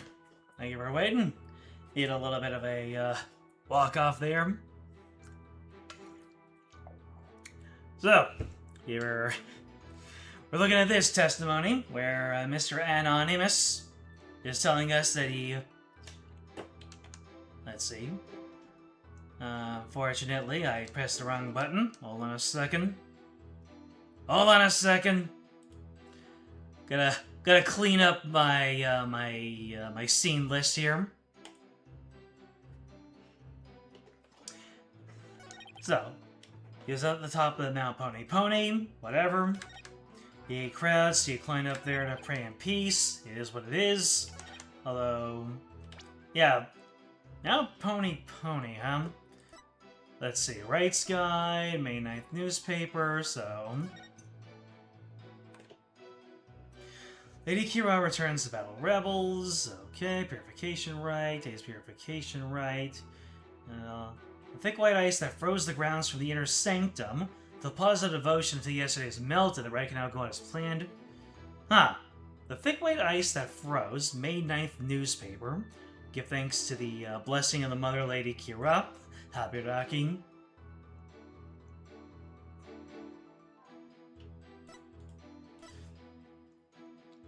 Police are asking the kingdom's subjects to be on the lookout for a male insurgent to escape from Royal Penitentiary number 4 yesterday. The area around the inner sanctum will enjoy calm, clear skies today, the warmer temperature. Okay.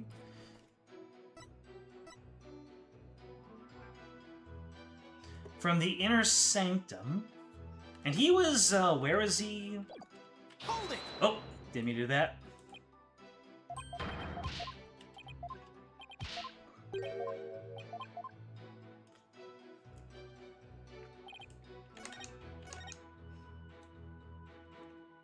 Yeah, so the weather would not have any bearing on him. Abdominal wound delivered by a bladed weapon. Appears to have been inflicted by a warbad dagger used in the right. The mark on his face is one borne by, let's see, the face tattoo. Records of what marker kept at the temple. A bloodstained letter that we found in the inner sanctum. A giant bloodstain makes it impossible to read in full. That doesn't have anything to do right now. Inner sanctum photo. Anything here that contradicts all this?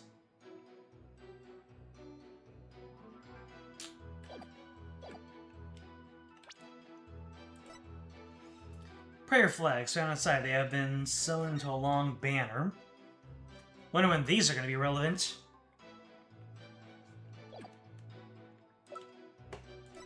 Let's see, the spring is already stained red when Abadimi and Maya arrived at the inner sanctum. Lady Khura'in's warning, the warbad arrow resembles a three-pronged arrow. On our poster describing the escaped prisoner mentions a sizable reward. Envelope to the High Priest, no return address, the usual holes.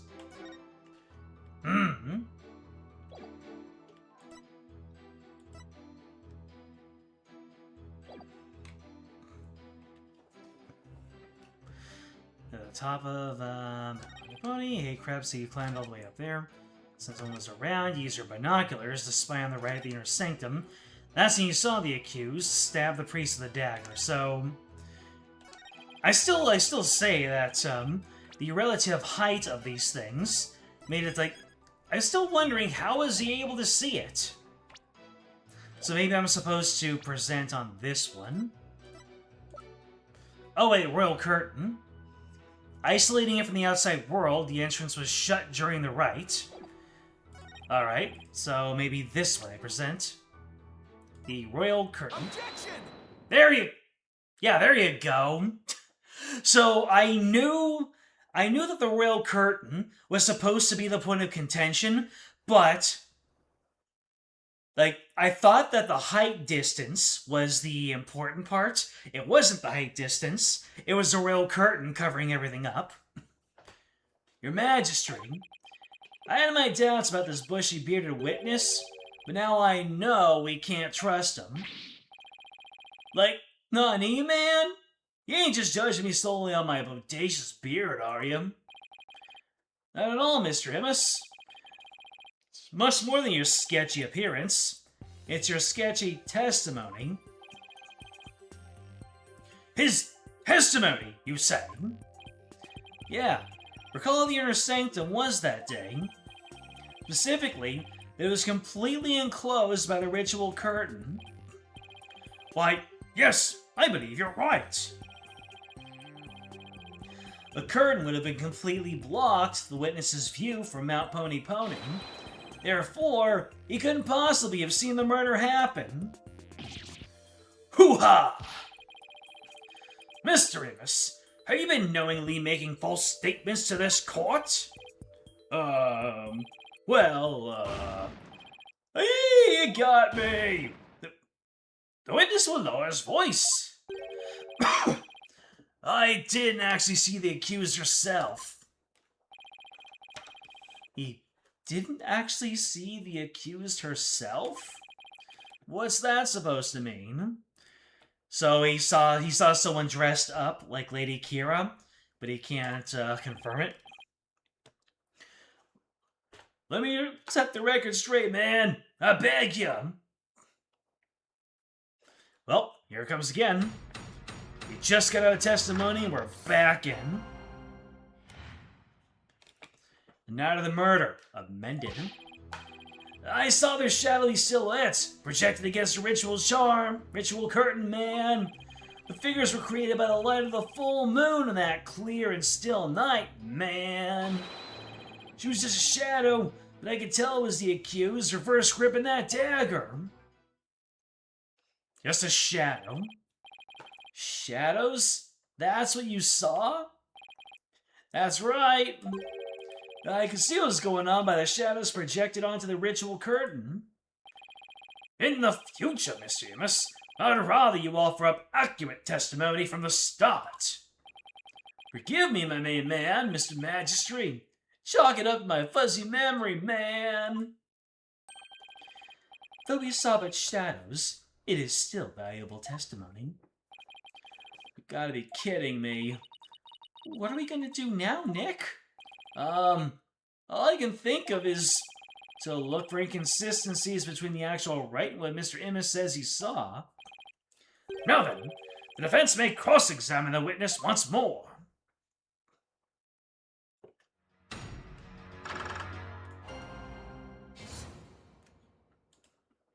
Now the murder, amended. Saw their shadowy silhouettes projected against the ritual curtain. The figures were created by the light of the full moon on that clear and still night. Just a shadow, but you could tell it was the accused reverse gripping that dagger. And Claims only saw shadows. Sketchy written all over it. Must be an inconsistency in there somewhere. Yep. Was he really watching everything from Mount Pony Pony? If so, I should see how his testimony lines up the conditions of the right. Ah, maybe I should press him then. Hold it! Oh, what you saw were simply shadows. That's right, man. Those shadowy figures on the bright white curtain, they show through like plain as day. I can see everything that happened. This guy has like 3 different voices going on at one time. But Miss Fey and Abbott and me were at the top of the mountain, late at night. The only light up there was coming from our 4 small lanterns. How could the shadows have been projected that clearly onto the curtain? No wonder people are up at you lawyers. You're always so dang spectacle, man. Lanterns weren't the only source of light, you know. Figures were created by the light of the full moon on that clear and still night. Wright's guide. I got the ceremony on the right. Full moon. As a priestess circles the flames to purify her soul. 3-part ceremony that hung directly over the summit. It begins the transformation rite. The priest reads the scripture, while the priestess dons the robes that purified by incense. Rite of water, where the priestess is spring dressed as Lady Kira, and the high priest purifies both Lady Kira and her dagger. Ceremony ends. Let's see. Sacred flames to purify her soul. The two then devote themselves to prayer until the rite comes to a close 2 days later. So basically, the whole thing is about wait for me to have once a year. Har ha ha. Must be nice to be her, ha ha.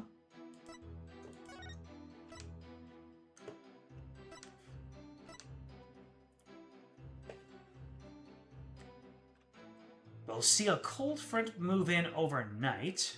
Hold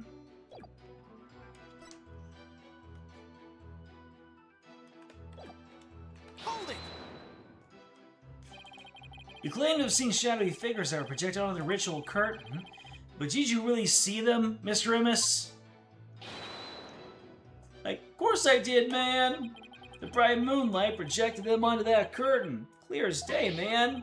Like watching a scene out of a horror movie from the front row seat on Mount Pony Pony. Yes, the moon does shine a bit brighter when you're way up there. Maya, do you recall how bright the moon was that night? I remember there weren't any clouds, and that the moon was definitely out. I don't remember if it could cast any shadows. Okay, thanks. You can't deny that the moon was really bright, which means it's possible that it was bright enough to cause shadows to appear. Ah, gag, gag, gag, gag. 4 voices. I remember just like it happened. Just shut up, I can tell it was accused for first gripping that dagger. How could you tell? Hang on. How do you know it was Miss Faye if all you saw were shadows? It was that little bun on top of her head. Didn't you just see her face? That distinctive bob's a dead giveaway. Doesn't Lady Kira also have a bun shape at the top? Something that could make a bun shape? Never underestimate my keen sense of observation, man. Now that's an unfunny haircut. It's not nice to make fun of a girl's hairstyle. I like my hair this way. Besides, you're one to talk, you Sasquatch. None of the wild, manly look I'm sporting. Like, so's you know, little girl.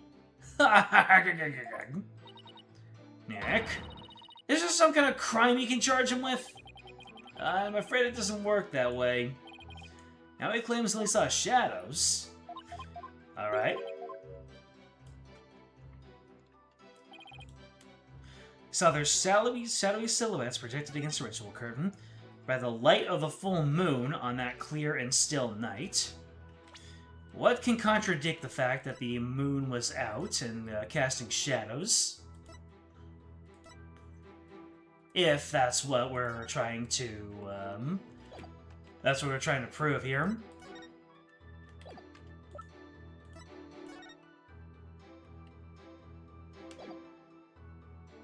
I mean, lanterns also project light.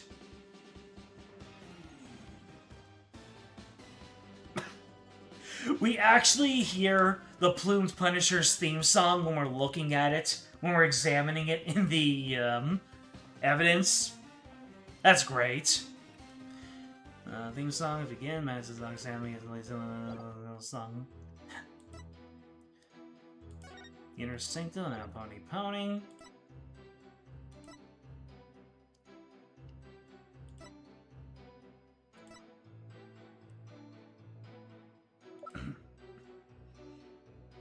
Let's see, which one of these are we going to be pressing against? And you can tell it's because of her bun hair. How could you tell it was the accused?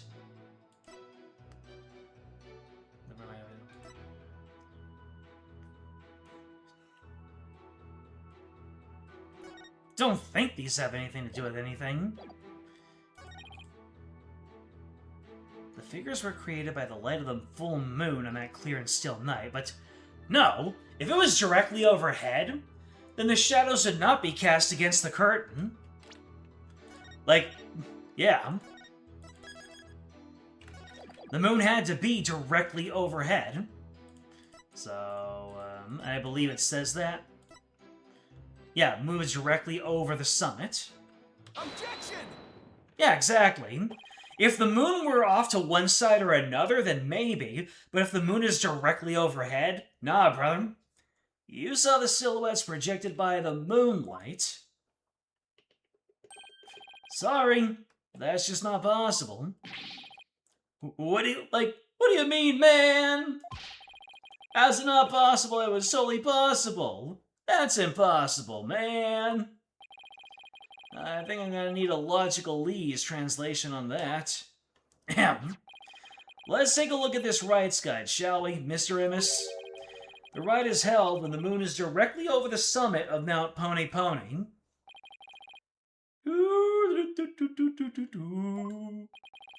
So if the moon was shining from the west, any shadows would have been cast eastward. But if Mr. Immis was standing to the west of the inner sanctum on Mount Pony Pony, oh, holy mother! That's right. Our witness here couldn't have seen any shadowy figures on that curtain. No. No way! 5 voices. Perhaps it was the sacred flames of the lanterns that cast the shadows he saw. I'm afraid not. I inspected them during my investigation, but the flames were too small to cast the crisp, distinct figures Mr. Amos claims to have seen. But I did see those silhouettes, really. But how could he, Nick? Maybe it was someplace where they were visible. Wait, don't tell me. Your Majesty, Mr. Amos really did see those shadows. If he did, it brings a brand new fact to light. And what would that be? The brand new fact that comes to light if Mr. Amos really did see the shadows is... he was somewhere else. He wasn't where he claimed to be at the time of the murder.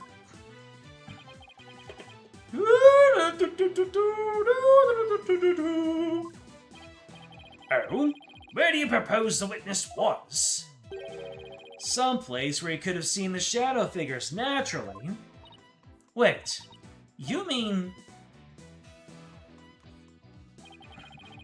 none of the mountains east of the inner sanctum are close enough for a good view.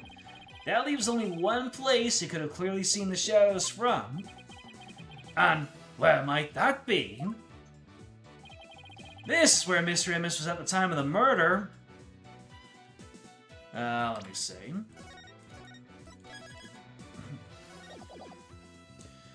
The inner sanctum. So, wait, where's the High Priest's home again? That wasn't on a mountain, was it?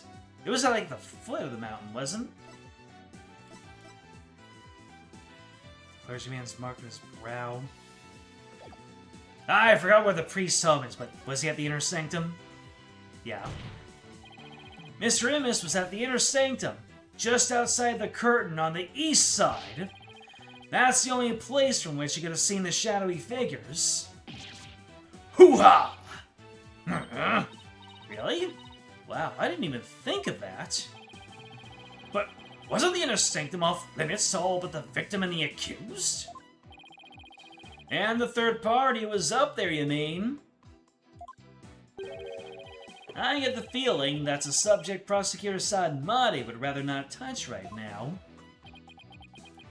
Yeah, what was with that reaction, Nayuta? You mean... That's right. This witness was at the scene of the crime, which means he is the mysterious third party we saw during the divination seance. He could be the one who dressed as Lady Khura'in and killed the High Priest.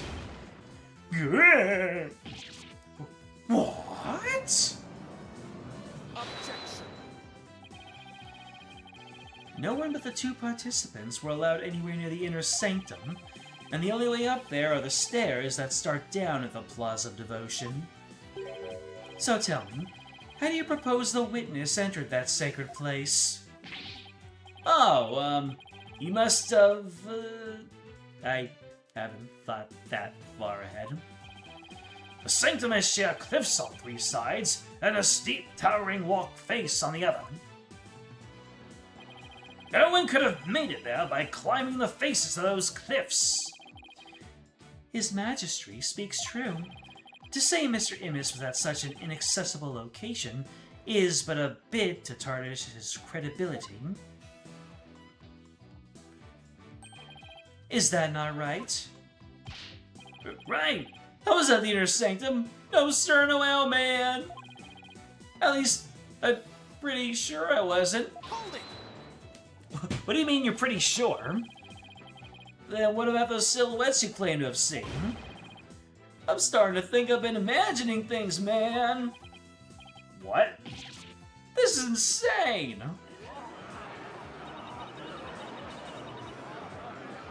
We can't trust that lawyer. He's trying to frame the witness. Peace! Peace, I say! Peace and love, man! This is impossible. Unless I can show he got to the inner sanctum. Just looks like I'm trying to slander Mr. Emmis. I believe in you, Nick. Rah, rah, sis boom blah! Fight, fight, Phoenix Wright!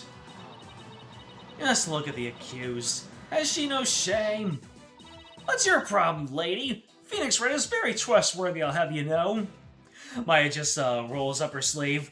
I'm gonna knock your gob. Although rolling up her sleeve is more Pearl's thing.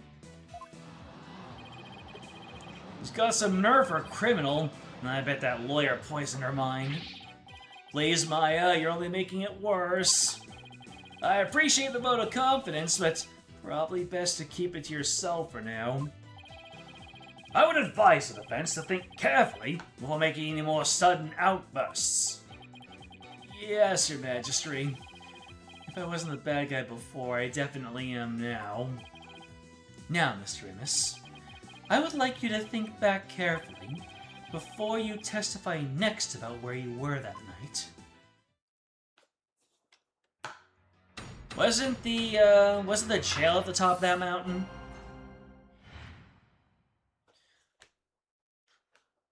You have a twitchy lip there, my man? Yep, he does. I wasn't in your sanctum. I was there with the inner sanctum, I tell ya. Doo-doo-doo-doo-doo.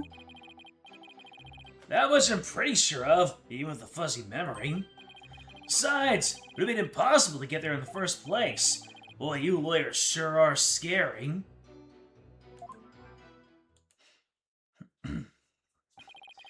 I guess it might have been possible for him to get to the inner sanctum like he claims, but now will you desist in trying to frame this innocent witness? Yeah, I'd like to see you explain how he got up there. Mr. Wright, is it not time to end these cross-examinations?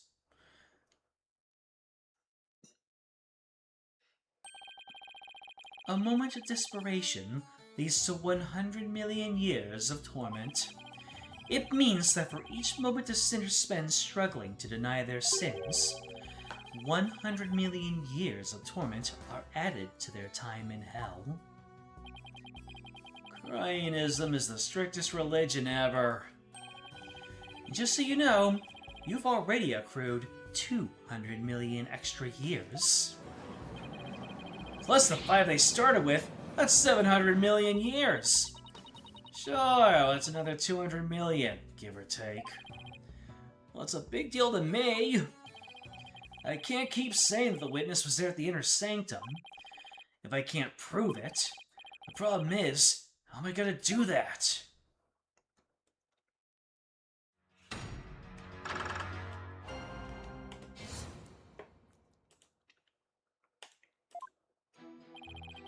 I was there with the inner sanctum, I tell you. That much I'm sure of, even with a fuzzy memory.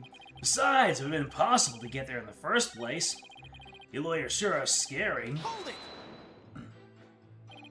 I wonder if it really was impossible for you to get to the inner sanctum. If you have something to say, just say it. Couldn't there have been another way to get there? A way that wouldn't attract attention? No, there isn't. Which means there is. Perhaps the defense would like to share its theory with us. I don't even have a wild guess, let alone a theory, though. Not to reach in my bag of bluffs. To reach the inner sanctum without attracting any attention?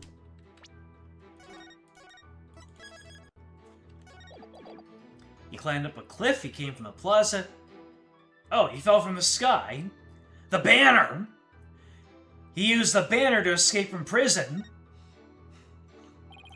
Maybe you fell from the sky. Lawyer thinks he's a comedian now. I was wondering what crazy theory you would propose next. Well, defense, let's hear it. Mr. Immis could have, parachuted down. You already know the weather was clear. There's no wind to speak of. Perfect weather for skydiving, I'd say.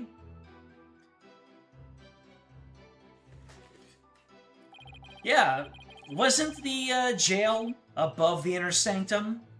Quite a precarious place to put a prison or an inner sanctum. Now you've backed into a corner, your delusions grow ever more delusional. Yep, there it is. The inner sanctum is on a tiny ledge upon a sheer cliff over 2,000 meters tall. One misstep, and a skydiver would soon find themselves in the twilight realm. Yeah, I don't care how still the wind was, even I couldn't have made that jump. Wait, what's this building on top of the sacred mountain? That is Royal Penitentiary number 4. Alright, Princess Rafa mentioned there was a prison up there. How do you get your prisoners up there anyway? By helicopter, but only with authorization from the Minister of Justice. Ah, Mr. Executioner's Axe stamp. He's the only one who can approve flights that pass over the inner sanctum. Ah, the poster and a photograph of the entire inner sanctum and Mount Pony Pony area. There we go. So it's been updated. Let's see what it looks like now.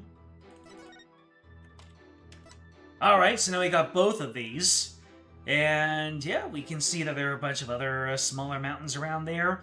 And there's the prison, like I said. Might I also add, defense, that no parachutes or any other equipment necessary for skydiving have been found. The banner. Are you saying I flew down there by flapping my arms, man? I may be an incredible dude, but even I'm not capable of that, man. Well, please add that statement to your testimony, Mr. Immis. Not like you can fly through the air, either.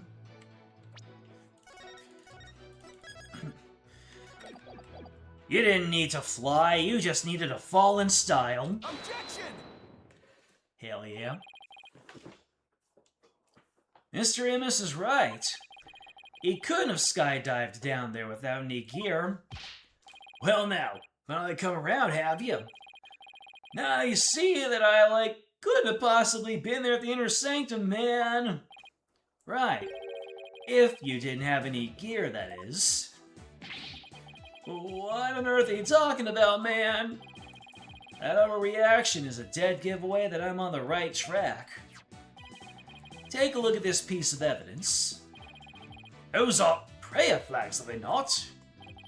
Yes, but they've been sewn together to create one big banner. A banner that could also function like a parachute. Kunka! The people of Khura'in are so used to seeing prayer flags, and the police didn't even think twice about these flags during their investigation. No, this cannot be. The witness landed at the inner sanctum by using those prayer flags as a parachute. Is that not right, Mr. Immis?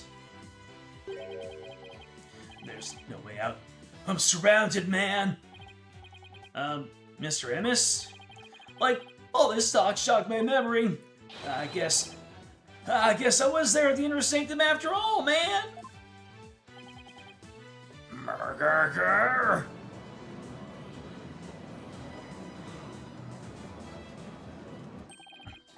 As I suspected, there were 3 people there that night. You did it, Nick. You weren't wrong after all. Thanks? Mr. Immis, you were the one disguised as Lady Kira that night, weren't you? What? No way, no how, man!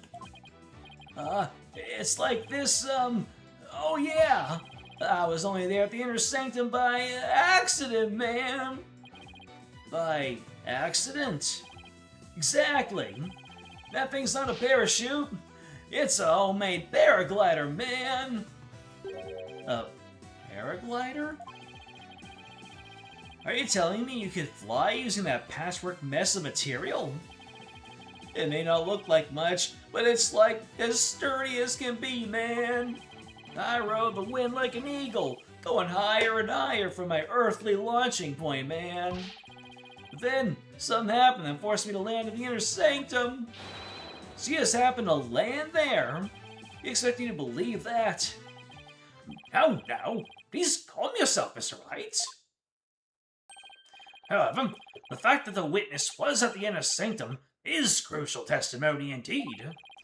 That certainly warrants further explication. Therefore, let's continue with more testimony. More testimony!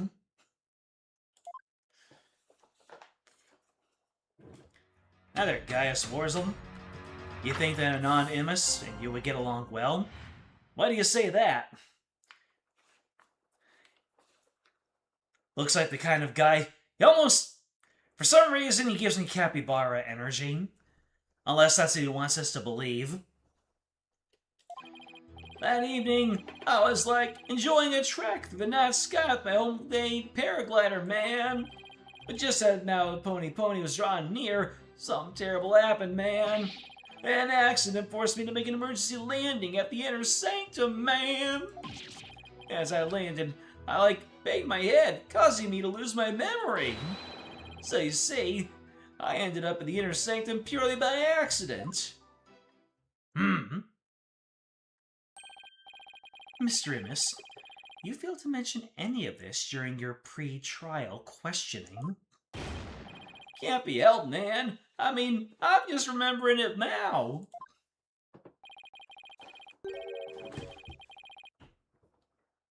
Nice to meet you, Mr. Gaius Warzel.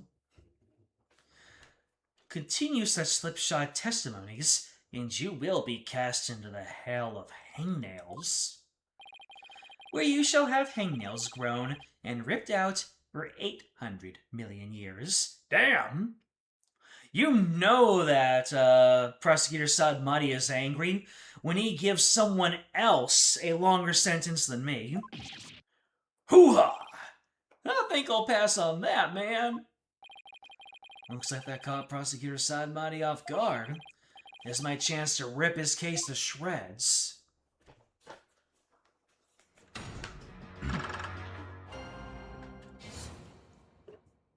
While you're at the inner sanctum, that evening you were enjoying a trek through the night sky with your homemade paraglider, which has been upon his drawing near. Something terrible happened. An accident forced you to make an emergency landing. As you landed, you banged your head, causing you to lose memory. As you can see, you ended up in the inner sanctum purely by accident. An accident? What's this accident? What exactly was this accident you had? Good question. What was it again? Wind? Oh yeah, it was like the wind, man. Not just any wind, but a sudden gale force wind made me lose control. The wind was strong enough to make you lose control? And here I thought it was the music that makes you lose control. You know what I'm talking about. You got that right. Okay then, please add that to your testimony. Gale force winds came out of nowhere, so I made an emergency landing at the sanctum, man. Gale force winds, huh? What did the weather report say? Weather around will be enjoy calm, clear skies. Warmer temperature will be make calm, clear skies. Objection! Calm, clear skies. We have a saying in my country, Mr. Immis. From one lie sprouts another. Huh? Like, what's that supposed to mean? It means someone caught lying will lie again in an attempt to conceal their first lie. In other words, this current testimony is just a blatant lie you're telling to cover your tracks. Nani? You claimed gale force winds caused you to lose control. This newspaper has the weather report for the day of the murder. It says the area around the inner sanctum will enjoy calm, clear skies today. Forkunka! Why, I do believe it does say that. When one lice sprouts another, that makes sense, but is it really a saying back home? I never heard it. Yeah, I kinda made that one up. For eel? He sings free as a bird, he has an appreciation of the wind.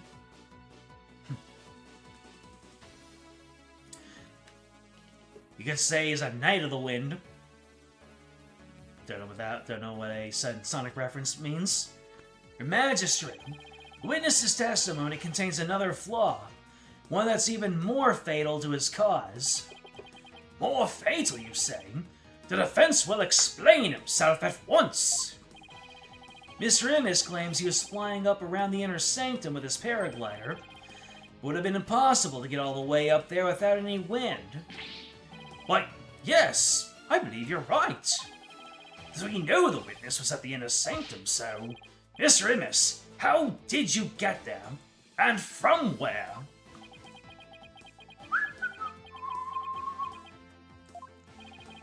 Without any wind, he couldn't have flown up there from the bottom of the mountain.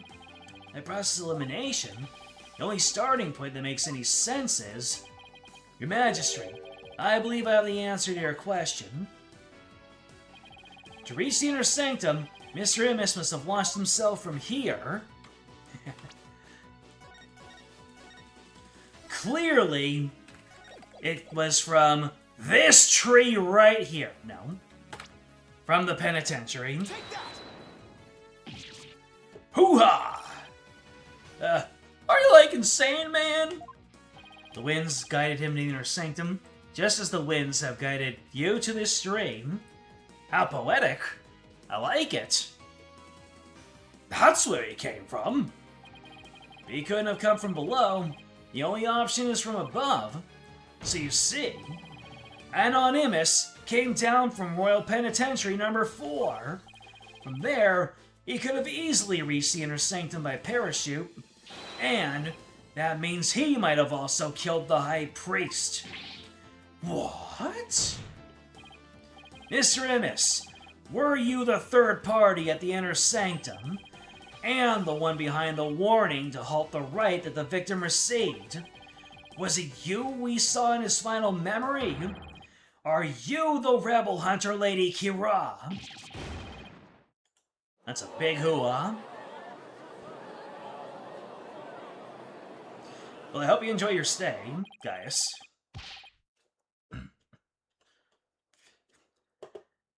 Hey, Mr. Prosecutor, sir. Help me out here, man! Uh-oh.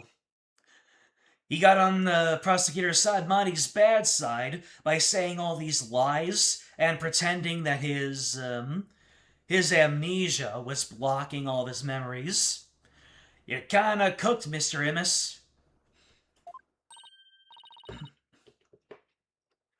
You did it. You finally left him speechless. Oh, come on, like, Mr. Prosecutor, man! I didn't even need to add the man there. Quiet, you fool. You should use this time to prepare yourself for what is to come. For a fate far worse than hangnail hell awaits you now. Well done, defense. I must concede this point to you. The witness did, in fact, descend to the inner sanctum from Royal Penitentiary number 4. Huh? He didn't even put up a fight this time. That's awfully generous of him. What's he up to?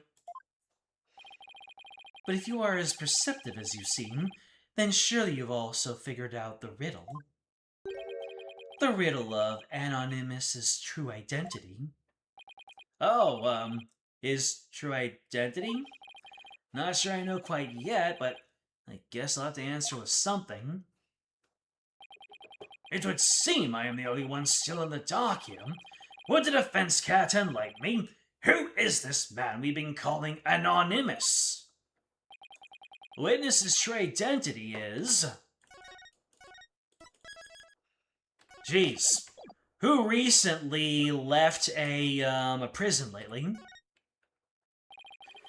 Is this really him? Only now do you realize the truth.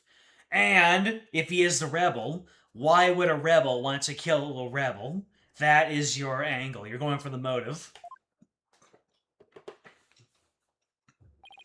Well, please do share with us your belated insight.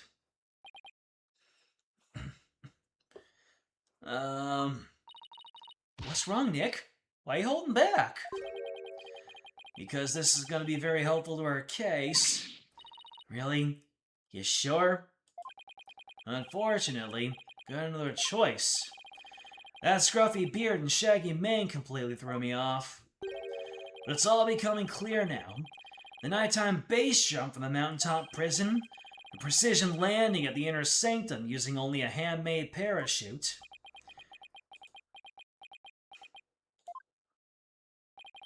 Only a paratrooper, or more precisely, a former paratrooper, could have pulled that off. The witness is Datsa Rebal, a prison escapee and key member of Dirk's rebel group. What? Okay. And now we're going at the motive angle. Why would he want to kill a fellow rebel? The witness is an escaped prisoner? Precisely. The police have been scouring every corner of the city to no avail. Meanwhile, here he was under our noses the entire time. Hoo-ha! Didn't think anyone would see through my clever disguise. But the witness's charade is not all that has been shattered. Is it, defense? Boy, do I hate this guy. Please recall the defense's own words. Whoever sent it, it clearly meant to threaten the High Priest. Letter said, do not perform the rite. But the rite went on as scheduled. I believe that's why the High Priest was murdered. Who do you suppose sent that letter? A person with something to hide. The rebel hunter disguised as Lady Khura'in herself. He claimed that the real killer was the rebel hunter disguised as Lady Khura'in.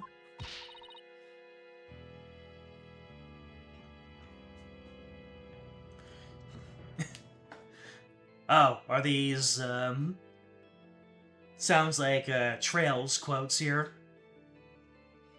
You made sure to omit some more telling details. Thank you. Yeah? And what's your point? What are the witness's true identity?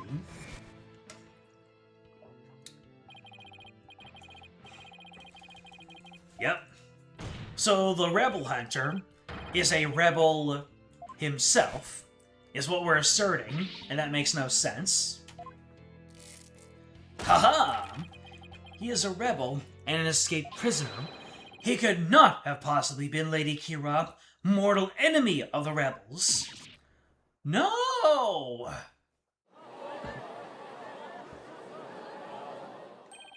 Now, perhaps the witness will enlighten us to the truth. After all, he has yet to refute any of this. Hooah! You got me. I'm the razor-sharp fangs of the Defiant Dragons. Huh. Hooah! That's a rebel.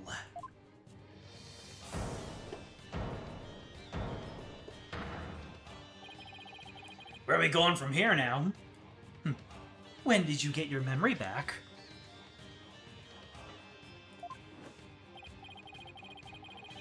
Oh, around the time you guys were talking about there being no wind. You gotta give me credit for making up all that testimony off the top of my head. That's perjury. Are you prepared to tell us the truth now? Well, try to parachute it down to the inner sanctum. I banged my head on impact, end up unconscious outside the ritual curtain.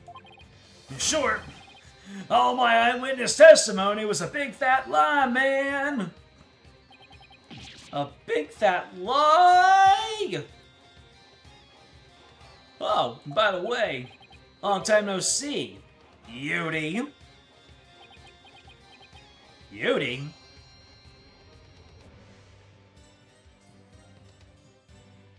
Are we getting served a big plate of oatmeal? Wait, they know each other?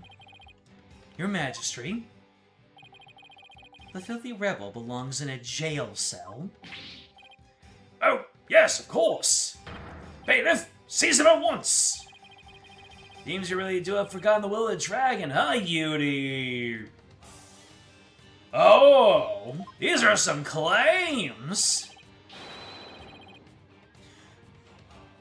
No dogs of the Khura'in regime are gonna, lay a finger on me, man! Alley-oop!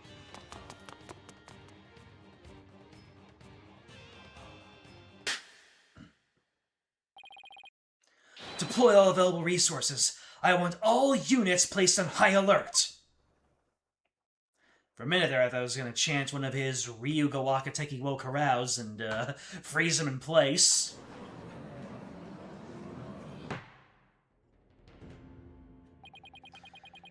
The escaped prisoner escaped again. The police force has been placed on high alert. He will be caught before long. An escaped prisoner has escaped the law again after giving a ton of false testimony. Talk about a troublemaker.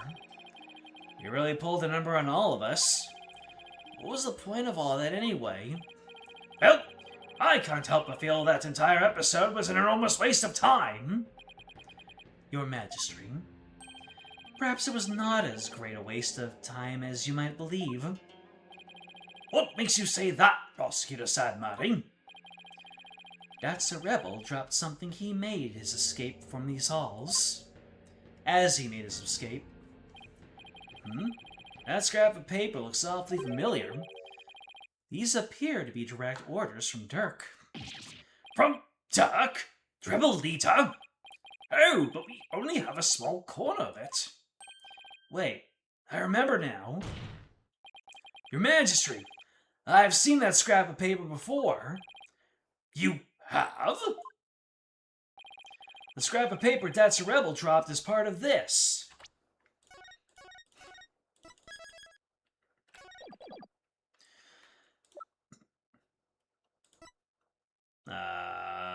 Wait, what? A giant blood stain makes it impossible to read in full. Oh. Take that! And this is... I found at the scene of the crime. It appears to be a copy of the order that Mr. Rebel dropped. If you put the two together, you should be able to read what the order says.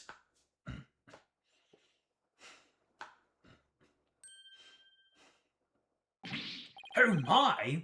And just what does it say, Mr. Wright? You're asking the wrong man. I can't read Khura'inese. Ah, Prosecutor Sadmati, if you please. The ignorant lawyer has not bothered to learn our language. Very well, then. Why do you unfurl that whole thing if it was, whatever? It's just reading animation. It can't be helped. I do not understand. Well, what does it say? Using the lamplights as a landmark, he was to parachute down to the inner sanctum. Upon the rite's completion, he was to don Lady Kira's robes and make his escape. What? That is how he was to escape from prison? So, if I were to assume that Mr. Rebel was the one who killed the High Priest, then maybe it was because Abbot Indy tried to thwart his escape plan? Oh, foul lawyer. I'm afraid that is simply ludicrous. Huh? But I didn't say anything. Did you just read my mind? And you like men? That's not true. Wild guess. You like one man? Okay, fine. I know how your putrid mind works. Unfortunately for you, however, now that the rebels' escape plan has been revealed, it is clear that That's a Rebel is not the High Priest's killer. How can you be so sure? Care to tell him, Butterfly? You can't talk? Fine, I'll say it. If only you would use that putrid brain of yours every once in a while. That's a Rebel's plan could not have worked without the help of a certain individual. What do you mean? I'm speaking of Abbot Inme, of course. Had That's a Rebel simply donned Lady Kira's robes and made his escape home alone, he would have been far too conspicuous. But were he by the High Priest's side, the faithful citizens praying in the plaza would have had no cause to suspect anything. It is, therefore, unthinkable that That's a Rebel was the High Priest's killer. Oh! So then, you're saying the High Priest was a... Oh, I cannot bear to say it! I'm afraid it is so. He numbered among the rebels who threatened our kingdom. How could this be? The High Priest? A rebel? There must be some kind of mistake.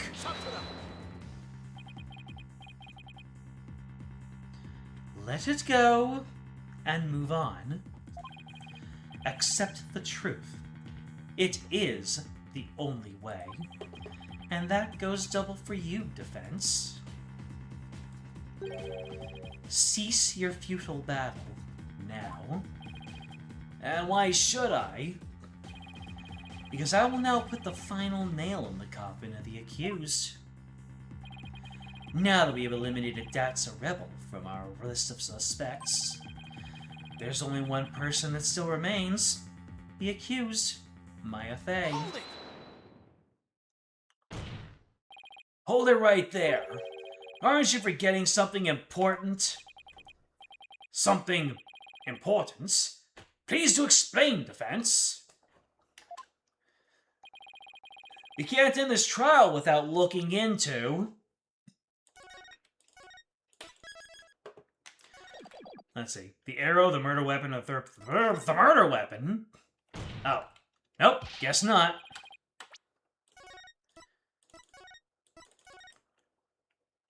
The third party, obviously. I'm talking about the true identity of the Lady Kira we saw in the Seance vision. If that wasn't That's a Rebel, then who was it? Objection.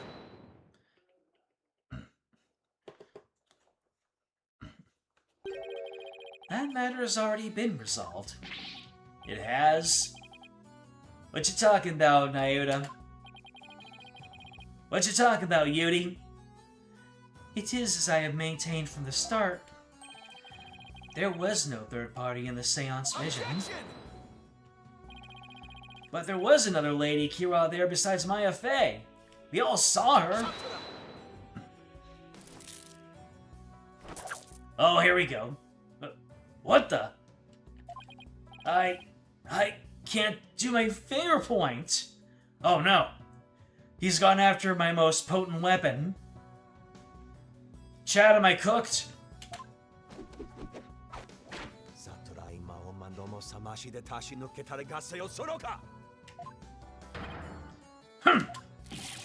Yeah!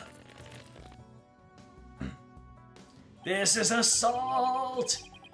It is time to let it go and move on. Your fate has already been sealed, much like your arm. This hardly seems fair. It is quite simple once you consider where the victim and accused were at the time. If the victim was near the spring with his back to the accused, what would he see ahead? Besides the water itself, there is nothing but the war-bad statue. Precisely. Oh, someone else is talking. Who is talking? Oh, the judge. Besides the water itself, there's nothing but the war-bad statue. The Lady Khura'in we saw in the seance is the war-bad statue draped in her sacred robes. No way! The accused wanted the false Lady Khura'in to appear in the seance vision before she came from behind and stabbed the victim with a dagger in a reverse grip. But why would the accused want to do something like that to create a false Lady Khura'in? To show it to the victim as he was being slain. And what reason would the accused have to fool the victim she was about to kill? It was not the victim she was trying to fool. It was this very court itself. Come again? Suspicion would not fall on the accused if it looked as if another Lady Khura'in was there. And the defense was foolish enough to fall for it and claim it was a third party in disguise. Ah, are you saying? I am. It was all a cleverly wicked scheme perpetrated by the accused. A scheme in which she sought to use the seance vision to mislead us.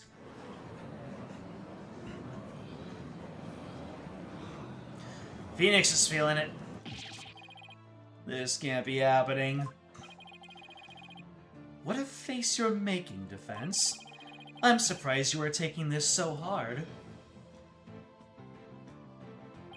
After all, did it not clearly state a while back that you were chasing after naught but a deluded fantasy?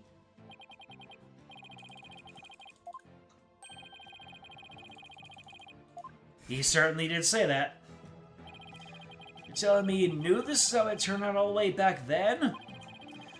And then he was just waiting for the most effective moment to spring it on me? Do you understand now? I have had you dancing in the palm of my hand this entire time. It can't be. This is an outrage! You took our royal priestess's sacred divination seance and used it to commit this most foul and despicable murder? No, I did nothing of the sort.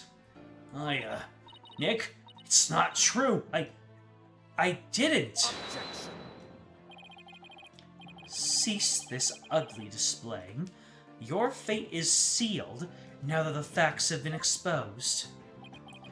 Your Majesty, the time has come to convict this criminal who only seeks to taint this sacred hall. Indeed, it seems this trial is over. Hold it! Does the defense wish to offer up yet another counter-argument or something? The accused is not the killer, and, here's why. Now what do? I've got nothing. It would appear that the defense has run out of arguments to make. I thought for sure that rebel was the killer. The only person with a possible motive, the only dressed as Lady Khura'in, has vanished. I've got nothing to use against Prosecutor Sadmani's argument. Damn it, I can't lose now. Not like this. Very well then, I shall now render my verdict. Wait! Please wait! I'm begging you! It is time to let it go and move on. This trial need not be drawn out any longer. The defense has failed to counter the charges filed by the prosecution. In accordance with the law, I invoke the Defense Culpability Act against the defense. Now then, this court finds the accused, Maya Fey, and the defense, Phoenix Wright, guilty! Is this really the end? Did I somehow hit a non-standard game over?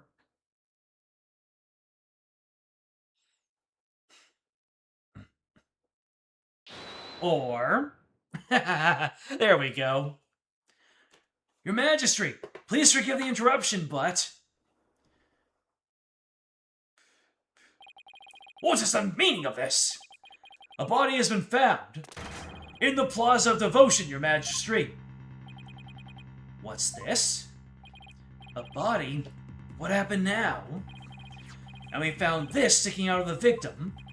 Why, that's Lady Khura'in's war bag dagger. Lady Khura'in, she's returned from the trial once more. She's going to defeat the rebels. Peace! Well, it would seem the dagger that was once lost has now been found. I have one more thing to report, Prosecutor Sadmati. Yes? This dagger. It bears the fingerprints of Maya Fey on it. We already have a guilty verdict. But what? But why would Maya's prints be on it?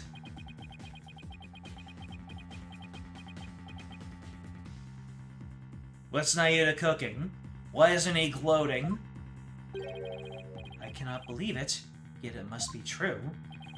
Is something the matter, Prosecutor Sadmati? This trial has run its course, and the accused's guilt has been firmly established. However, it would seem the defense was right about one thing. I was? You claim that the murder of the Inner Sanctum had been carried out by the rebel hunter masquerading as Lady Khura'in. I did say something to that effect, but what of it? Prosecutor Sadmati, are you suggesting what I think you are? I believe the true identity of the rebel hunter who has been masquerading as Lady Khura'in is none other than the accused Miss Maya Fey. Me? What?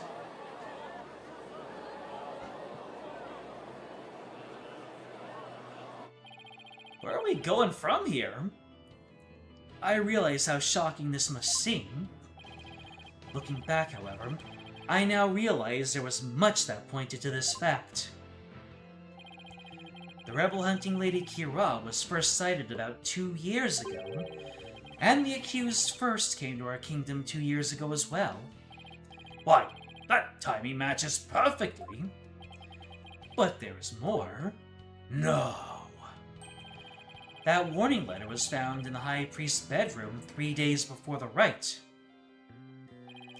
Despite his house being locked up tight that night... Objection! How does that prove anything?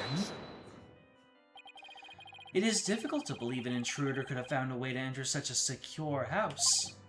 However, the accused was known to come and go freely there, mainly to prepare for the purification rite. An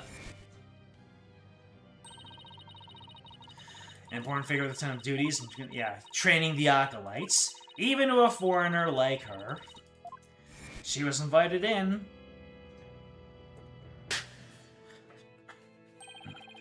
The accused could have easily left the house unlocked for herself without anyone noticing. No. Boy, for being in the middle of a non-standard game over, it's strange for them to update the court record, huh?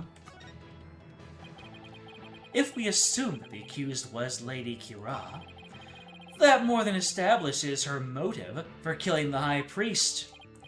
Yes, the victim was secretly an insurgent, bent on helping Dutzer rebel escape, after all. Precisely.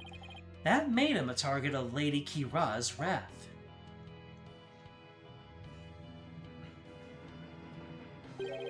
And after killing the High Priest, she then unleashed her divine justice on another rebel. Ah, such a shame. So, it seems the scope of this case has expanded. We now have 2 murders perpetrated by Ms. Maya Fey, masquerading as Lady Khura'in. What's that now? 1,400 million years of suffering? If Miss Fey is indeed a serial killer, it would affect the severity of her punishment. In light of this, I believe this second murder must be investigated before we can proceed. As you wish, Your Majesty. Maya Fey, I hereby charge you with this second murder. May your defiled soul feel the weight of your sins. A new murder on top of a guilty verdict? It seems the defense will live to see one more day. Talk about hanging on by a thread. I think I know what's happening here.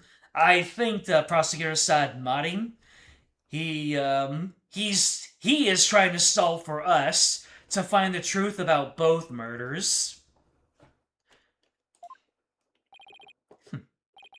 Come tomorrow, a far more terrible punishment awaits you. I hereby suspend these proceedings so that the second murder may be investigated.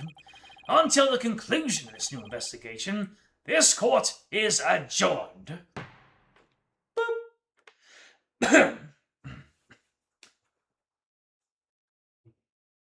To be continued. So the question is, well, it's not really a question of if we can overturn this. If we overturn the guilty verdict, does that still count as a loss on Phoenix's record? But, ladies and gentlemen, we are going to call it here, because there is no way in the Twilight Realm that we're going to be able to get through the next day's investigation. And so we'll go ahead and we'll invert the usual expectation. Instead of going over, we're going to go under, and that's good because I can use the time. Ladies and gentlemen, thank you for joining me on this leg of the journey. You are very welcome for the stream. Glad you had a great time. Blorf, welcome Gaius. Hope you can stick around a little bit longer to see how this all turns out. And also thank you to Matthew and to moderator Katone to stopped on in. May the winds and the goddess be with us all. Indeed, winds and goddess. Yes, one of our chatters, AQ, says Blorf whenever I sign out. And thank you if you're watching this stream as a VOD, so you know what to do. Like, subscribe, comment, ring the bell, join the Discord. It is in the description. It'll let you know when the next stream comes up. Next time, we shall re-adjourn for day 2 of investigation. And we'll see the twists and turns that this trial goes on. Because as of right now, the spotless record of Phoenix and Maya teaming up is in question. And hey, I think that record is more important than the whole, Defense Culpability Act.